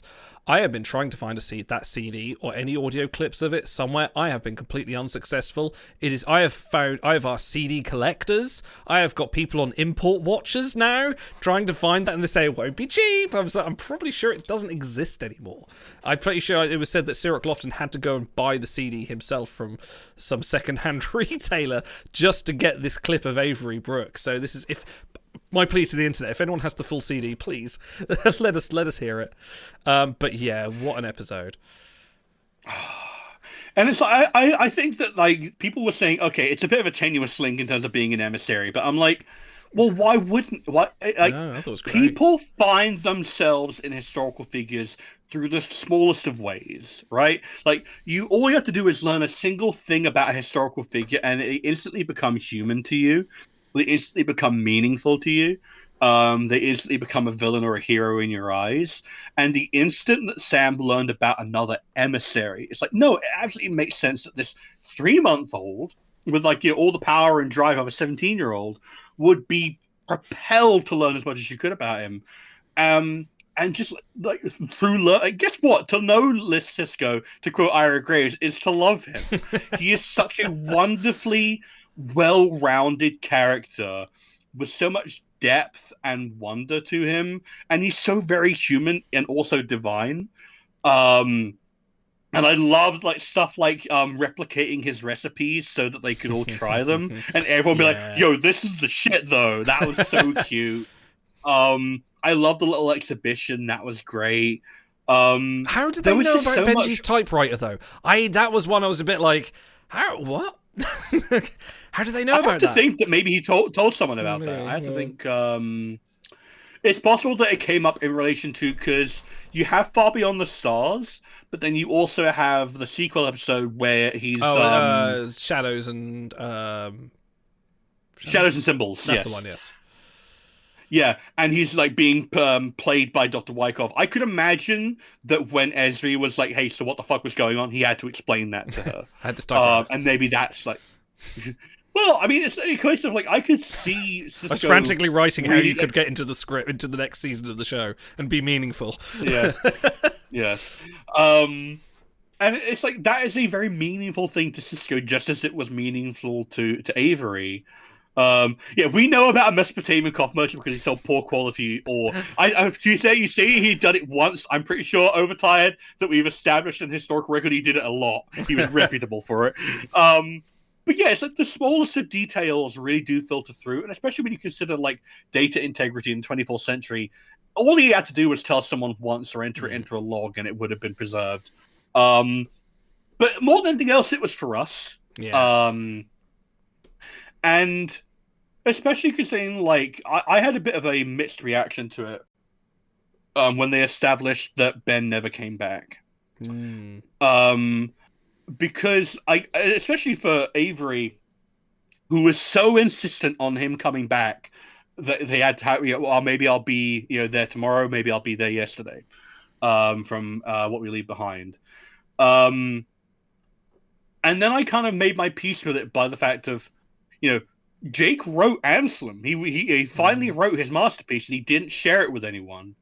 If he could hide that and the fragment of himself that was left inside the book, what else did he not tell anyone? Well, about? exactly, yeah. Because I'm pretty sure Cassidy and Ben's kid also wasn't on the family tree. It's not on the family tree, which is a weird omission considering how much love is in this episode. Almost a deliberate way to say, actually, no, it's off the books. He went and they just lived, and they didn't have. You got to think, he spent the last 7 years being the emissary, fighting a Dominion war, and having all this fame and pressure on him to then go like, I've achieved, and the revelation that he's been a half prophet all along, and this has been his destiny, to turn around after that and go, I just want to chill.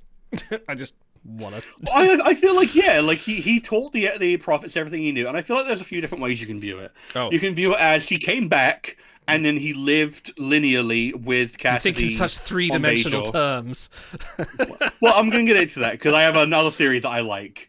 And because he literally bought a plot of land, and I like to imagine that he, Cassidy, and the kid were there, and Jake would visit them. Because guess what? If the emissary asks a Bajoran, hey, keep that I'm down here secret, they're gonna fucking do it, right? Like, don't forget just how much reverence Kira had for Sisko, even when she didn't like him just because he was the emissary. I'm thinking there's some clerk at a filing office in on Bajor somewhere, sort of looking over and go, so what's this bit of land for? It's like, definitely not the emissary. Not the emissary. Don't go over there. The emissary is not there. Definitely not. I can tell you what's not there. The emissary. Definitely not.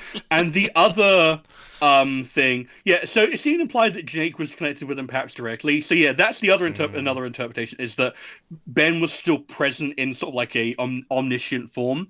My personal read was, why does it have to be so linear?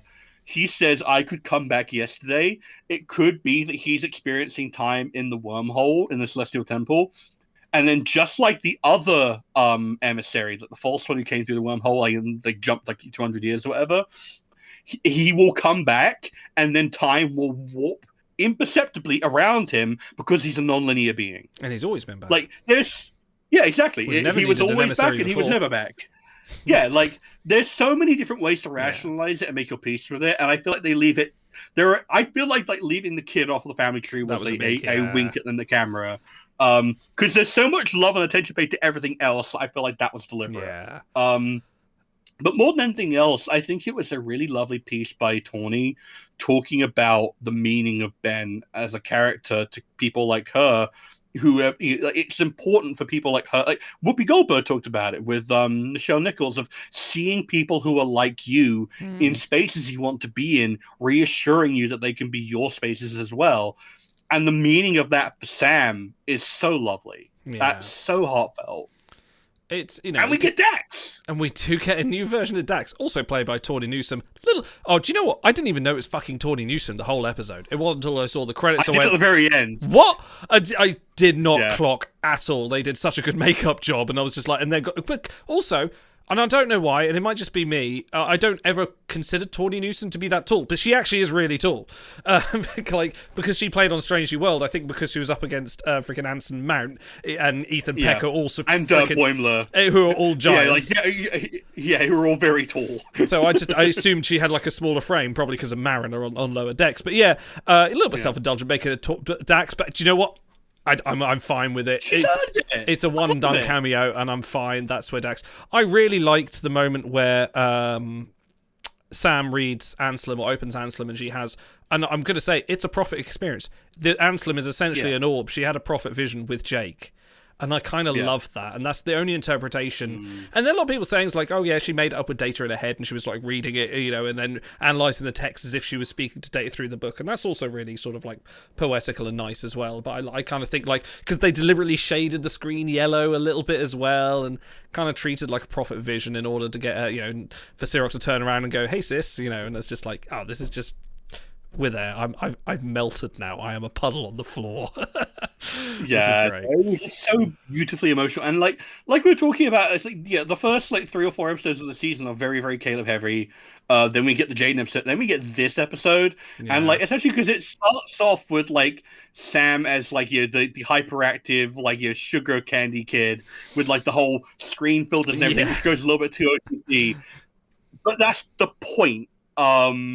And I kind of appreciated them working with that, and like the stuff with like her in the bar. Yes, it was a little bit perfunctory. It's kind of just like it's a college trope. Yeah, but also it's like it ties back to one of my favorite Cisco quotes. It literally what he says to Jake. It's live, Jaco. You have to pop your head up and take part every once in a while. Otherwise, it will just pass you by. And I feel like that's a really good epitomization of that sentiment. Like she's trying to get closer to what Cisco is, and you do that by living as a person in your own right. And it's just really well done. I thought it was so beautiful. I'm just going to end this episode with the quote at the end of the episode, which comes from Avery Brooks' self-titled album. It says, divine laws, and he can say it better than I can, for absolutely sure, but I'll butcher it here. Divine laws are simpler than human ones, which is why it takes a lifetime to be able to understand them. Only love can understand them. Only love can interpret these words as they were meant to be interpreted. And I love that. And that was so nice hearing his voice. I was just like, the little silhouette in the clouds as well. The instant I heard his voice, I was just like, oh. Yeah, like actually, buttery, silky smooth voice. And it's one of those things where it's like I love that it really puts you in Sam's shoes, because it's like she's had this experience and she feels like she's a part of things now, and she feels like she's grown and like she's learned about this wonderful man, and then like you get a reminder of like you also had that with DS9. And he's still there, accessible to you if you allow yourself to be open to it. Like we still celebrate his character because he is just so well constructed and so well and given so much character by Avery. We owe that man so much, and I'm so glad he was able to give it his blessing. I'm so glad. And he did. There was a story of him having a phone call. I think it was Keris O plays Sam. She said she was out with Tawny Newsome and Sirach Lofton, just as you do. They were going to get sushi when Sirach was phoned by Avery, and they all had a chat, and he essentially just sort of like had a really nice talk about, the episode and gave him a blessing and all this and sort of passed the reins over, and I was just like, oh. Neighbour says, fine, I'll watch Starfleet Academy. Even if you don't watch any other episode, watch Series Acclamation Bill. It's such a love letter to DS9. It's so good. There's so much love there. And we didn't even talk about the gift pig ceremony thing that they did with Nala, and the stupid comedy section with the Doctor having the little trumpet and everything. And Reno having to read off her cue cards. That was so funny. That was very funny. That was very TNG, honestly. Like, that feels like something that would have happened on TNG or Voyager. Just, like, having to do the diplomatic bullshit. Yeah, completely, like, so classic Star Trek. Yeah. Okay, next episode 6, Come, Let's Away. During the cadets' first training mission on an abandoned ship, they encounter a dangerous new enemy. As the cadets fight for survival, Arke must risk everything to save them by seeking help from an unexpected, trustworthy source. And this is the episode that kind of goes back into the big overarching plot device What the fuck were the Furies? Furries? Were they the Furies? They were the Furies. Such a throwaway villain. I'll answer what they were. They were the Reavers from Firefly. That's right, yes. Yes. Yeah. They were not very well constructed, and they do not help. They do not help with like the muddying of what the Venari role are either. Just like I like a lot of this episode actually. I like all the stuff aboard the Miyazaki. I like the stuff with the Terima, but all the stuff with Noose and I didn't. And the Furies are just such cardboard cat villains. I was not vibing with them at all. My biggest problem with this episode is the pacing issues. Like, this episode had, like, emergency on this bridge of the Miyazaki. They're about to break in. And then you cut to, like, let's have a civil conversation. What can we do about this? Okay, let's take 10 minutes. We'll have a break. And then we'll go negotiate with Noose for a bit. He'll come and sort of intimidate me in the ready room. Meanwhile, cut back to the bridge. They're going to break in any minute. I was like, I feel like there were two very different scripts and playing two very different directors. And they didn't really sync them together very well. That kind of sort of took me out of it a bit. I can understand that. I feel like I could probably point to a lot of other examples in like other Trek where it's done that, like where there's always exactly as much time as you need to get your conference room scene in, no matter how if the Borg are battering down the door or whatever. Yeah. But yes, well, I probably didn't enjoy it that much in those like episodes either, so I'm not gonna watch it away. Yeah, it wasn't my favorite episode. I liked it more for the cadet sections, but yeah, this was where I really started to have problems with Noose Braka, because they play him off as this Machiavellian devious planner, and I feel like they did a good job of establishing that Nala is not shaken by him, and she's basically backed into a unwinnable game by him, but it was just a case of like the character as written just was not vibing with me. Because he just feels like too much of a loudmouth lout to be of a proper threat. But then I think I had this conversation with you and one of our other friends on the server where I was like, Idol, is Noose Braka a Donald Trump analog? No. He's probably what Donald Trump thinks is a Donald Trump analog. I think he's trying to be some sort of almost Mad Maxian style character, if anything. Is more kind of, we need to break down the system, and he is a little bit of a dated trope in a universe that isn't quite well defined enough for it. Well, I think we'll get onto this when we get to episode 10, but I feel like he is like Giamatti's hammy. I feel like I can't put words into what I kind of feel about his character, especially in the context of this episode. Like, there's a whole 10-minute sequence of like him and Nala Ake having having their discussion where it's a little bit back and forth, and nothing really gets resolved other than they're sort of having little jabs at each other. But then when you take in context of the history that they have together, it's a weird one. I don't think he serves a useful function in the context of getting the cadets to where they need to be. And even if you add in the fact they say, like, right, we need to have some big overarching plot to this show, I don't even think he contributes too much to that until the final episode.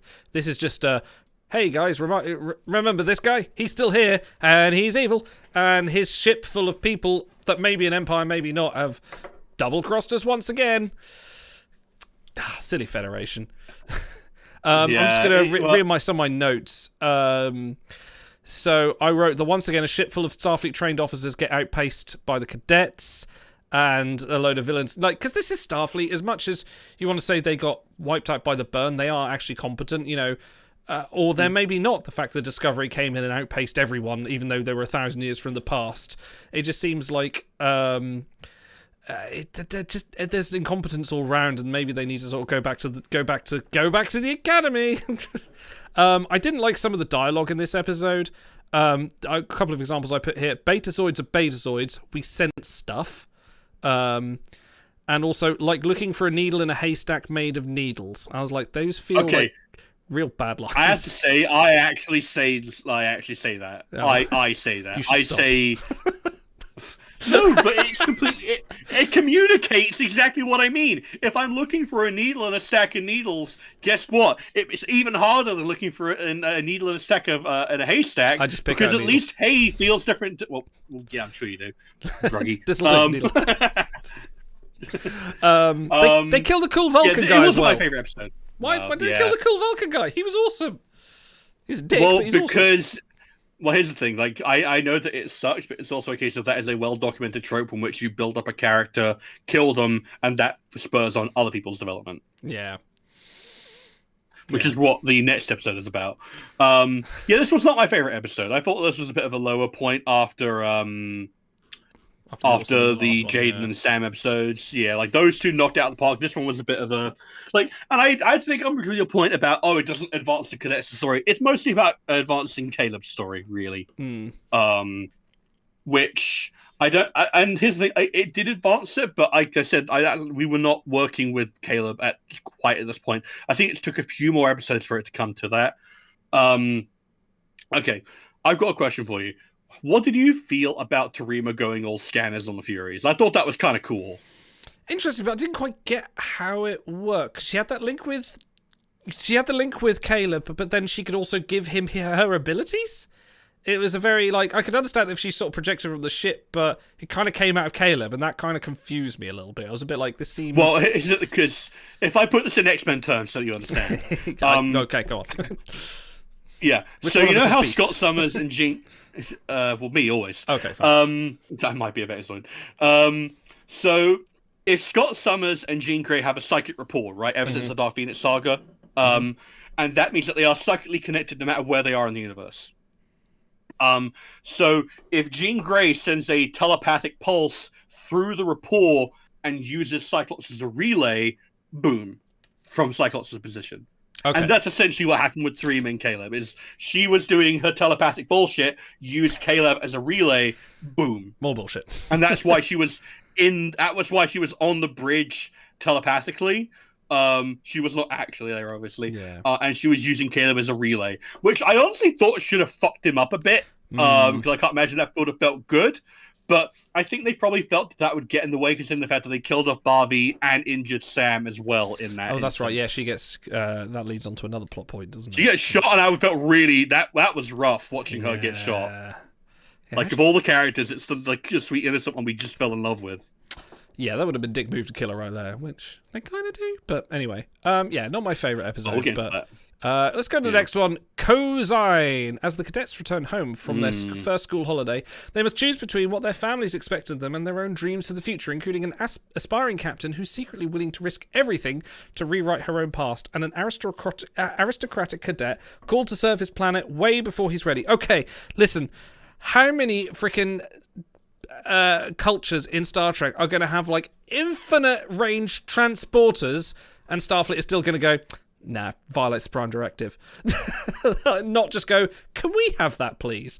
Because those two came directly from their freaking home planet onto the Athena, abducted him as part of their ritual, and Jaden as well, and then just waltzed back. That was a bit like, really? Well, we don't know how far away their planet actually is, though, do we? I mean, they were on Earth. And it's far enough to be legibly too far. Yeah, you're not wrong. It was weird. I'm not. To be fair, I'm not against it. I'm not against it because, you can have. If we're in the far future now, there and the Federation has crumbled. You can have some planets with technology that go, no, this is art. You can't have this. So I'm not against it. It was just a bit oh, you can just do that. Okay, fine. Well, it's one of those things, isn't it? It's like when they have the phasing transports in the high ground in TNG. It's like, guess what? We never talk about that technology ever again. No. It's dangerous. Sure. Okay. And I also talk to this more as more of a wormhole being put between 2 points. So I feel like that kind of makes more sense of it. But fuck all that shit. Yep. Darum and Jaden are so much fun together. Yeah. It's good. This episode warmed me on Darum because he's The show's got a few Well, more he's been layers. slowly building. Yeah. He's been building slowly on the episodes. You kind of go, okay, you're not actually a bad guy. And here you're like, oh, okay, I understand your entire deal now. I get it. Yeah, he's great. I really liked him by this episode, and I think more than I like Caleb, because I feel like him and Genesis have got a great, by the end of this show, those two have got a good sort of rapport to say, like, oh, these are two are going to be serving on a starship together, or these two are going to be, Yeah, they're the two that I can feel. You're watching them. Yeah, these are the two I feel will be Starfleet officers in some sort of command position at some point, or, you know, even the actors themselves, I can say, like, let's say 10 years' time, they come back for a special or whatever, and they're like, hey, it's Captain Daram, and I'm like, yep, nope, I'm good with this, I'm happy, let's go. Yeah, no, I absolutely love that. Like, and I also just appreciated that it did the Star Trek trope of, like, you know, a diplomatic thing, royal wedding, and then it all got solved by by Daram's wife / best friend going, "This isn't making you happy. Let's talk about this. I'm upset you didn't talk to me about this, but I can see that it's going to make you upset, and I love you, so I'm going to do the right thing for you." And what a fucking remarkably mature way to handle that. Yeah. How many of these plots just like go, like, we talk about the CW-ness of the show. CW shows would have like spun it on for fucking that would have been like seasons. Yeah, man. 3 seasons of antagonism between these characters. Yeah. Yeah. Yeah, no, I also just appreciated, like, Jaden, like, having to, again, step out of his comfort zone and really grow as a character and become more assertive and finding his voice, like, quite literally, while Daram's losing his fucking mind and ripping his pants, and, it's so good. And then we also got all the stuff with Genesis and Caleb, which I quite enjoyed. Yeah. Oh, the warp slug part. Yeah, that's great. Yeah, like them fucking around and fooling around. Like, those are two highly intelligent kids who have not got more intelligence than sense working together, and you can totally see why they work the way they do. So this is where we got the most Genesis. Talk to me about your feelings about Genesis in the episode. I'm still a little bit unsure on her. Like, I get the idea that she's like, she's got the overbearing father and she wants to, like, rewrite some of the things that ended up getting her kicked out of the command program, but I'm still not feeling her as a character. I'm feeling all the parts that make her, but not her, if you know what I mean. There's definitely these sections there, but then, like kids that age that probably don't know themselves either, that kind of tracks as well. I definitely need a more Genesis, and I believe that's coming in season 2, but a more Genesis focused episode, so I can just nail down my feel for the character, like the same way I know this is Daram's episode, so I get more of a feel for Daram, and Jaden had his moments, Sam had hers, Caleb's had his all season. Genesis is the one. Even Tarima's had a little bit more, especially with the upcoming episode. But yeah, Genesis is the one that kind of just, like, I haven't been able to kind of get a grip on. I think part of the reason you feel that, and I think I know why, actually, and it's because we've seen every other character's familiar environment and or parents. Like, Caleb has his mother. Jaden, we saw his whole family situation. Sam, we see her entire situation through the emissary, and then also again when she needs to be repaired. Daram, we have this entire episode which goes into that. But then with Genesis, all you have is the absence of her father and how that influences her, but we don't see her around him and what exactly about him causes her to be the way that she is. And I feel like that is a something that is lost here that would help make her snap into focus for you. If you saw her around her father, I feel like her character would make more sense to you. Yeah, you're probably right on that one. Just needs it, another. And I imagine that's the logical plot for a season 2 episode. Like, Genesis' father turns up, and then like everyone's like, "Oh, that's cool, Hayden," and like, it's that guy. Okay. Your dad was that guy. Okay, but who we casting as Genesis' dad? Fuck. Oh God. Steve Buscemi. Can we get Hugh Laurie? I was going to say Hugh Laurie. Hugh Laurie also, yeah, I can see that. Actually, yeah, that's a better choice. Can you imagine? Nicolas Cage. He did say he wanted to be in Star Trek. He always said he wants to do it. No, I would want Nicolas Cage to be a villain if he's going to. He should be a News Barker style villain, but like in the proper context, a better villain. You know? Yeah. Yes, oh man, if Nicolas Cage was News Barker, I may be a bit more sympathetic to the character. On board with it? Yeah. I'd be more forgiving, I think, because of Nicolas Cage. Let's not forget that Kyle wants to take Jaden to Ibiza. And then he gets his sunburns, which is hilarious. Yeah. Okay, let's move on to The Life of Stars. A visiting instructor arrives at the academy and uses an unorthodox method to help the cadets process the emotions of recent trauma. At the same time, a cadet faces an unexpected challenge that will alter the trajectory of her life forever. This is the Our Town Tilly episode that sparked a discussion amongst ourselves when we reviewed Family as to what is a Star Trek episode? Is this a Star Trek episode? It's absolutely a Star Trek absolutely episode. is. Of course it is. This is a really good episode. I love Tilly in this. I love this episode. Yeah, this is a great one, and it's a good way about processing grief because obviously it follows on for the from the Miyazaki episode. And goes with the exploration of their shared trauma, and a lot of them turning around and saying, "I'm not okay. I have not been through this as well as I should have done." Yeah, and I appreciate that they included lines like, "Guess what? Starfleet has trauma counselors. We talked to them, but guess what? Sometimes that's not enough. Sometimes you need to work through it in different ways." So I have a very dear friend to me called Amy, who I watched all the Starfleet Academy for, mostly because she wanted to see Paul Giamatti. She loves Paul Giamatti as an actor. And she asked me before this episode, "Are you familiar with the play Our Town?" And I was like, "No." And she was like, "I don't know much about what this episode is about, but I know that it's around about Our Town," because she's a big drama person.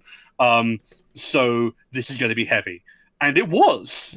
It was kind of heavy, not just the stuff around. Yeah, no, that. I felt that was I'm surprised that Tarima doesn't work for you, because I felt really bad for her in this episode, feeling like she's defined by her trauma and by this thing that has othered her, feeling like a ghost of who she wants to be, being ripped out of the war college and being unable to do what she wants to do for her own good. She's being tugged and pulled in every direction. I felt so bad for her, man. Yeah, I mean, I don't know, but yeah, I definitely felt like the therapy one. Also, this is also an episode where we get more Sam lore. As we go to Cusk, we go with the Doctor as well, and we get an explanation of why he's grumpy towards her, and a whole situation there as well. And I love any story with synthetic beings becoming more than themselves. It's very Asimovian. As I said recently, I've done a whole read through of the Robots and Dawn and the series of that, and just this whole escalation of consciousness for these race of beings, and a little bit of lore of how the Kaskians came into being as well. Also Gotana Ret's reference as well. Blink of an eye. If you're gonna put Daniel Day Kim somewhere. And real life. Because all throughout this episode, I was expecting Sam's stuff to come back around to Latent Image, because Latent Image is one of my favorite episodes of Voyager and of Star Trek in general. But instead, they went for a deeper pull of an episode that felt like it didn't have any consequences, and I love that they've reached back and gone, "No, this had consequences." And the Doctor never forgot about that. Yeah. And Buta, you said earlier on, where was the comment? Taurus, wasn't it? The real monster. Yeah. Buta said, "I thought it was a little fucked up, but Torres caused the Doctor 900 years of trauma after I thought about it." Well, guess what? The Doctor went through a lot of trauma in Voyager, and probably afterwards. We haven't even begun to dig into his feelings about what happened when members of the Voyager crew started to die. That's going to be a fucking gut punch when we get to it. But I thought this was so... Picardo has lost absolutely none of his gravitas. And his dynamic with Sam was beautiful. I love the cinematography in this episode as well. Just even when the shuttle flies up to Cusk and it's a weird cube thing, I was just like, yeah, I like this. This is good. I'm here for some strange new worlds. This is science fiction. Yes! Yeah, exactly. This was the most raw side. It was interesting because half of it is this very trauma human coping story about trauma and drama, and then the other half is also the most pure injection of sci-fi into your veins you can possibly imagine. But it feels all very, very coherent. It'd be so easy for this to feel like a disjointed mess because of but it has such a strong thematic core, and it wraps around itself so well. Yeah, she was like, "This is real life, deal with consequences. This perfect happy family is now gone. 900 years later, isn't over it." Well, guess what? Are you ever over it? That's kind of what the question is about this episode. Yeah, like the Doctor has like the ultimate burden of memory, and that he will never forget because he can't. Um, and it just it asks that question of, can you ever really move on from a loss? And I think the kind of the ultimate message, which is epitomized through Sam, is you will always be changed by loss and injury. It's just a case of how much of the old you are able to retain by making peace with it and moving on. And I think that's a really awesome message. I think that's really insightful and deep and mature, actually. Like, and it's nice this, it carries and I on. think the other Sam episodes, yeah. Yeah, I mean, you know, you could say this again. It's like a nice little standalone episode, but she carries it on. Like, Sam is definitely a different character moving forward. Like, you know, we see her in the next episode, especially. She's a lot more mature. She's a lot more aged. She's a little bit more. She's lost a little bit of the spark to her, which is fine, but she's still got a little bit of sort of playfulness. But she's obviously telling the Doctor, calling him dad as well, which is just like, it's sweet. Yeah, no, I'm really glad for them both to have that, because like the instant you see them together, you're like, okay, that makes perfect sense, and then he actively like escapes it. And the fact that it's like, no, she needs you right now. Like, if anyone in the entire history of the world has ever needed you, Sam needs you right now, and it's such a testament to the person that the Doctor has become, and to who the Voyager crew made him, that he steps up for her in the moment that she needs him. Like, such a fucking cool like character episode for him. I want something of this depth for Laura. Like, there's so much in this, and it's like, I bet you the Doctor's screen time in this episode isn't even that high, but it felt so impactful. It's so impactful. It was there's some episode somewhere. It's like, the favorite character and the most influential one in the episode's only for 3 minutes. I'm sure that's happened multiple times. You're just like, wait, what? Yeah, true. No, amazing episode. Okay, let's move on. 300th Night, the penultimate episode and the first of the two-parts as it comes to the end. So as the year comes to an end, Caleb must choose between the life he thought he wanted and the life he's built for himself at Starfleet Academy. Meanwhile, Nala breaks protocol in one final gambit to keep a promise to Caleb. Okay, stars. How small is this fucking universe that they can just build 1,000 fucking Omega 47 bombs around the entire Federation? Sell that to me, please. The only way I can justify it is that they do mention they were building the Omega particle reactors in order to try and fuel planets that were dealing with energy shortages, and these would have been able to produce that amount of power, and so therefore there was just a lot of it sitting in Starbase J19 or whatever it was. Yeah, which they could just take. It's fine. Just walk in.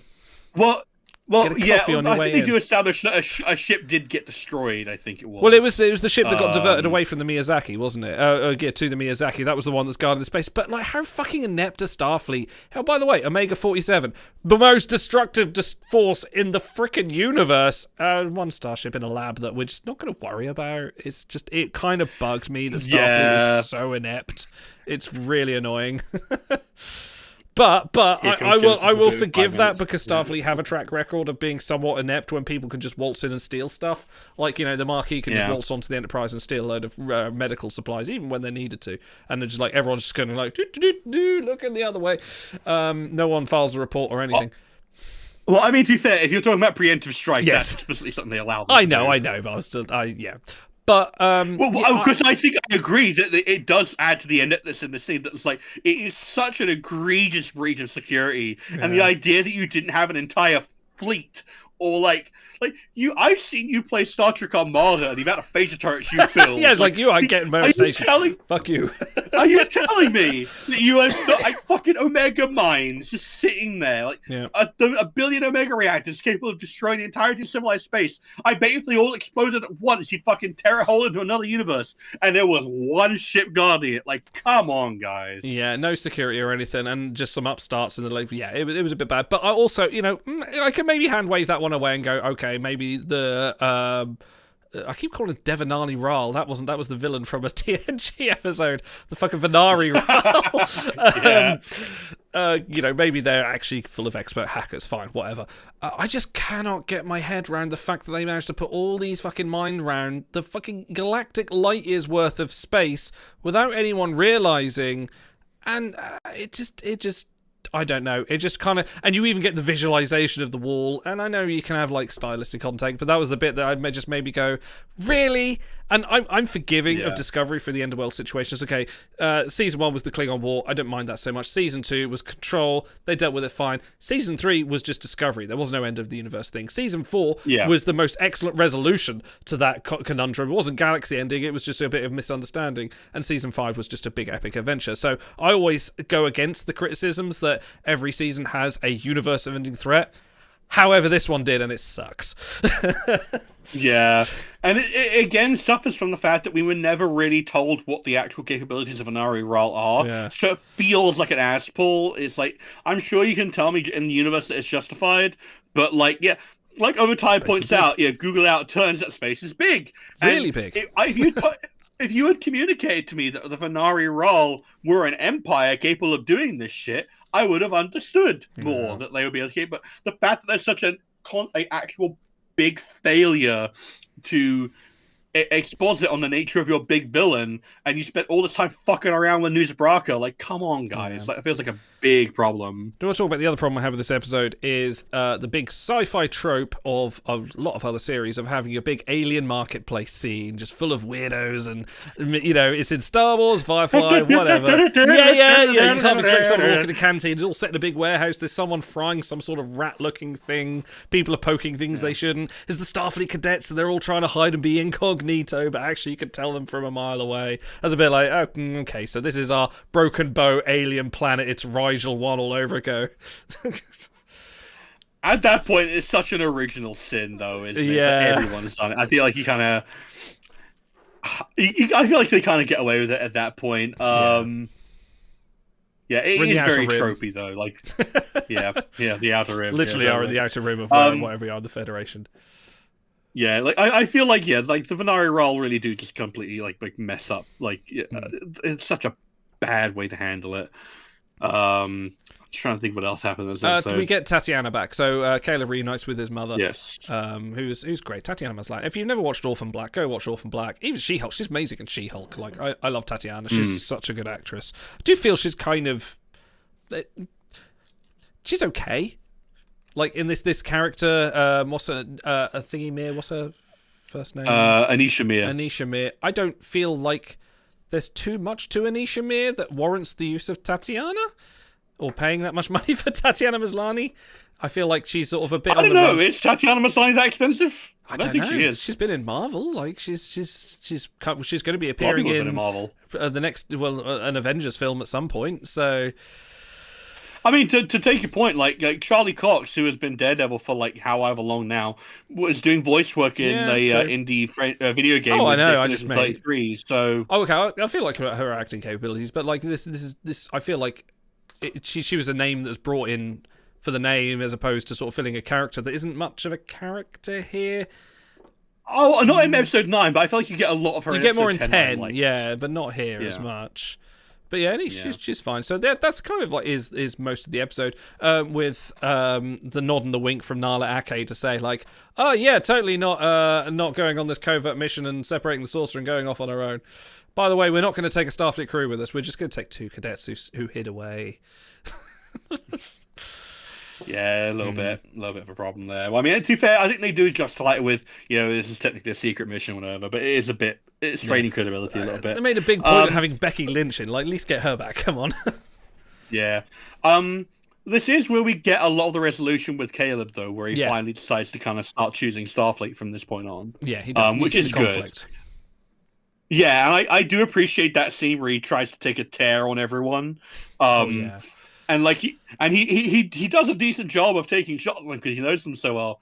I do appreciate that he couldn't really bring himself to take a shot at Sam though. she stops him cold. Like he can't be beat Sam. Like come on. She's met the emissary. Come on. Who could? Yeah, for real. All right, final episode of the series, Rubincon. Not Rubicon, Rubincon, which is kind of a weird name considering where they pulled it from, but okay. When an old enemy resurfaces as an existential threat to the Federation, I don't know if it's an existential threat, it's a pretty Yeah, it would have been. Yeah, okay. Nala must Well, outwit... Omega Mines, no super subspace travel, that's an existential threat. Fair enough. Nala must outwit a vengeful foe with a personal vendetta against her as the cadets and instructors undertake a dangerous, seemingly impossible mission to save everyone and everything they hold dear. Okay, is this a court episode? Is this a courtroom episode? Yes. Yep, it totally is. Is it a good courtroom episode? I think that the end resolution is fucking great. I think that Nala Arke pointing at Noose Braka and saying, "You're a dumb fuck who doesn't even understand his own backstory" is minted. I think that's wonderful. I do feel like... I kind of wish that everyone had gotten a chance to punch him in the face. Yeah, I do feel like, though, the resolution being, what colour are Federation phasers? Oh, they're blue, sometimes green. What colour is there on the planet? Oh, it's red. Ah! So, like, are we really going through basic colour theory here for the, like, the exposition of chemicals? Well, yes, because Noose Braka is stupid. It felt simple. It's not like, I like my technobabble in my Star Trek. Well, I feel like that's, like, a good example, because you get a bit of chemistry in Green, there. blue, good. Red, bad. I also like the fact that they codify... Booter, I'm going to need a bit more feedback than it's a bad episode, I hate it. I need a bit more than that. So... Get typing. Yeah, I don't know, I thought that was about... Guess what? Noose Braka, despite his attempts to seem like a big Machiavellian villain, is not a particularly, like, complex individual. So it makes sense that the ultimate silver bullet is a simple solution of, you don't understand what happened because you're an idiot. Yeah. And you can't face up to the fact that it might not have been the Federation's fault. We did. They solved the energy problem forever. Buta, I have to point out, Star Trek solved the energy problem like 1,000 years ago. They've done that so many times. And matter and antimatter produces infinite energy. So Yeah. So the VFX people are responsible. we get we get that courtroom scene, and again, it's a little quick, small universe. I mean, the drone shots were fine; they were fun, but you could definitely tell Olatunde and Sansami was involved somewhere in this. But the Federation gets trapped in itself. They can't, they even do go out of the way to explain, we can't send Discovery, the spore drive can't get through the subspace thing without being detected. Fine, that's okay. I like a good MacGuffin explanation why you're not going to see a big cameo this episode. But it's just that this happens, and then all of a sudden, like, here's all the rejects from outside the Federation. Don't you just hate the Federation? And then there's like 5 or 6 people transport on and look on at the courtroom scene. I think you even kind of had this with... I believe it was it season 4 of Discovery or 5 where they had like representatives from the Emerald Chain. They had representatives from other civilized species. It was when Ruon Taka was explaining to the Federation about the threat of Species 10C, and they actually had some big names. This kind of felt like we've got 3 people up there. They're from somewhere. Don't worry about it. I was like, really? You're not going to get the Emerald Chain back? You're not going to kind of pull out a few names somewhere? It's just sort of, it felt very wishy-washy a little bit, Well, yeah, because you don't get any particular examples of who. You don't get any like specific names of who anyone is or what they're representing. They're just like random stuff, like aliens, and it's like that's fine enough, I guess. But it's like, it's a bit ephemeral, I suppose is the word I would use for it. But we do get the Doctor repeating his dad's representative. You do get the Doctor repeating his hologram trick that he failed to do. And what was it? I think it's Basics. The episode where he projects himself accidentally out into space, going He gets to do that properly this time. You not seen that episode? I don't remember that. He projects himself. That's one of those episodes where I was watching it. My wife walks into the room and goes, "What the fuck are you watching? This is so dumb." Because literally, it's Robert Picardo like beamed into space, just going like, because Voyager was trying to project holographic versions of other ships. That's right. I think it was one of the Kazon episodes, but yeah. But yeah, he gets to do it properly this time. You know what? I remember that because it's his ship ability in Voyager Across the Unknown. There you go. But guess what? There's precedent for it, and I do like that it gave him the fucking aphasia. Like I'm sad we didn't get him saying bread. Yeah, that would have made my day. I would have been much happier with that. A little bit of like everyone rescues things just in time as well. Can only be solved with the cadets. So it was. Well, to be fair, they only solve it because the Doctor solves it for them. Which is also odd. How does he know about? I mean, to be fair, he was on board during the original Omega Directive episode, and he's had 800 years to think about it. Plus, it's like, oh yeah, you know what? If you did that, Plus, Yeah. he was interfaced with the Athena system, so I don't know. It's fine. It's fine. It's fine. It's not my favorite finale. I think the thing that confused me the most was the credits at the end. I was just like, wait, why are we treating this like the end? The show's finished because there's like, Well, maybe they knew. maybe they did. Yeah, like, well, they could have done that in season 2. That would have been more understandable. But Yeah. we get everyone's baby pictures, which was odd. But Yeah, Booter, I have to point out, if you have a problem with characters like solving massive problems with science and literally an hour, you're watching the wrong franchise, bro. yeah, The amount of times that like Data or Spock or Seven Wesley will just solve a problem in under an hour, like. well, but yeah, we kind of get the whole. I'm not as thrilled with Loose Bracker's court, kangaroo court as you are. I don't think. I sort of felt like it was just a huge, and then leaving like a whole decision. Well, this is the part where I start to get more in the Donald Trump analog stuff, because like I don't know if you read a lot of what the news tickers were saying on the drone footage, but like that felt very Fox News coded. Yeah, it was a bit, and it was maybe a little too on the nose with regard to that. I don't think I necessarily agree with Newsbracker being a Trump analog, but definitely sort of like the Fox News-esque thing. Yeah, definitely was very on the news and very sort of like mixed on this. It was a bit I just found it just a bit tepid. Not enough Lura Thok. Needed her to ride in onto the bridge and start slaying, like just start punting fools around. Plenty of Reno though. Lots of Reno. Actually, best Reno episode for sure. She was amazing, and just having her as this commanding officer. Yeah, hey, we're gonna make this a teachable moment, and having just like the ability to say, like, by the way, we're in a shit situation. This is shit. You're gonna deal with it. I was like, yeah, I like Reno. You're so good. Yeah, it definitely wasn't my favorite end to the season. Like, again, they escalated the stakes too far, and just like it strained credibility. But what I'm really here for in the end is the character stuff, and I thought that on the whole worked. Fair enough. Yeah. So, Starfleet Academy. That's the first series. Honestly, like, it makes me sad that this is the last show, because it feels like they've really like worked out how to hit the ground running. Like, I understand, obviously, Booter, that like parts of it don't work for you, and I respect that, same as it does with Auto. Everyone doesn't like it, will not like it. But yeah, exactly. It's like it's the case of like I felt like this was a much stronger start than Discovery season 1. Like, it knew a lot more what it wanted to do. It didn't have a lot of like development problems going into it. We can always look at mixed seasons. It makes me. You look at something like TNG is like first season essentially. Like, there's a couple of gems in there. But overall, it's mixed. There are bad episodes, there are good episodes. Same with like maybe even DS9's first season Voyager, something like that. The early shows where they don't do, but they've got a few gems in there here and there. This kind of feels definitely like that. A few mixed things with the overarching plot, but then you've just got some absolute 10 out of 10 stunning episodes. Series Acclamation Mill, the one that just keeps going to my head. I can't remember the other episode titles. But Vox and Excelso or something like that. Yeah, The Life of Stars as well, and Vox and was it? Yeah, Vox and Excelso, which was which was the Jaden episode. So yeah, they were just stunning episodes.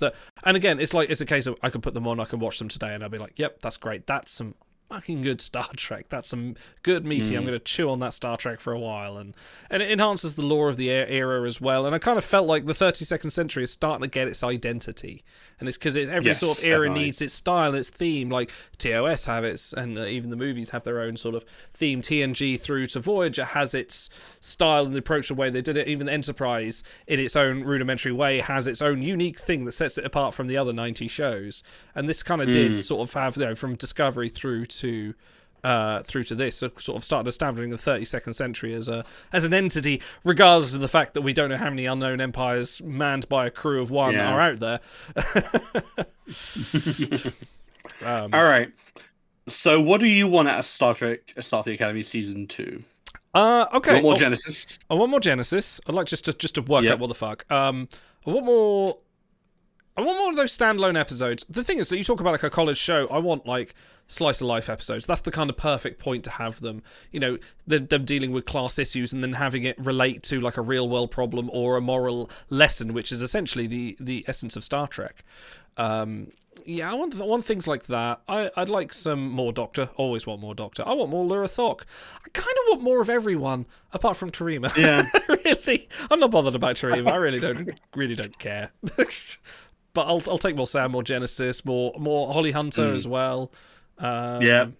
I'll have a bit of everyone. Maybe a Lura. I'll tell you what. I'll boil it down to like 2 people. I'll have another Lura Thork episode. I'll have a Genesis Live episode just to fulfill those, and just keep on doing those awesome standalone episodes. And let's just not end the universe again. Yeah. What about you? Yeah, no, keeping it at small scale is definitely like the way. Yeah. Yeah, no, I definitely agree. More Laura Thork, give me more Reno. I would love to see Burnham, like in season 2, or Saru. We got Tilly. Yeah, like we got like the room for, we got Tilly, and I loved seeing Tilly. Yeah, it was she was so great. gratifying The seeing little her scene grow she had from... with Reno as well. It's like, hey, pass buddies. Yeah, cute as fuck. Yeah. Like they could literally drop in any member of the Discovery crew, and I'd be really happy to see them. Like, give me Stamets, give me Burnham, give me Saru, who would be very good? Culber.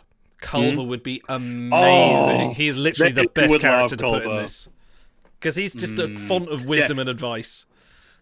Give me Culber and Jaden as an episode. That'd be amazing. Yeah, there's a lot of potential there. Like, I feel like it's a case of like this is like an episode, a series where cameos, whatever, but it really works for the format. Like Reno and Tilly both really enhanced the episodes they were in, because it suits that a character who has been a active serving Starfleet officer can help teach these people more about what they want to do with their lives. It absolutely makes sense that way. It's not just like, hey, we're on Voyager and Q's gonna magically pop up Riker for no real reason at all. It's like, okay, sure. Like, I'm happy to see him, but it's like it doesn't really add anything to the episode. It's just for fun. Here, it actually serves a story point. No, definitely keep it smaller scale. Just more 32nd century like details in general. I want a Genesis episode.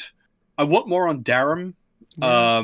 I want people to kind of work out their niches. I want more Jaden as well. I want to see him more in a medical context, because apart from like the first episode, he doesn't actually do all that much medical stuff in the show. And I'd like to see him like actually doing some lessons and having to like work through them a little bit. Let him cure a rainy day. Why not? Wow, let's cure this rainy day now. Thank you all for watching. This is a good review. Overall, I think I've enjoyed the series. A lot, yeah. Yeah, it's better than I thought it was going to be. A lot better than I thought it was going to be. I was very down sort of going into it, but it thankfully subverted my expectations. Final thoughts for you?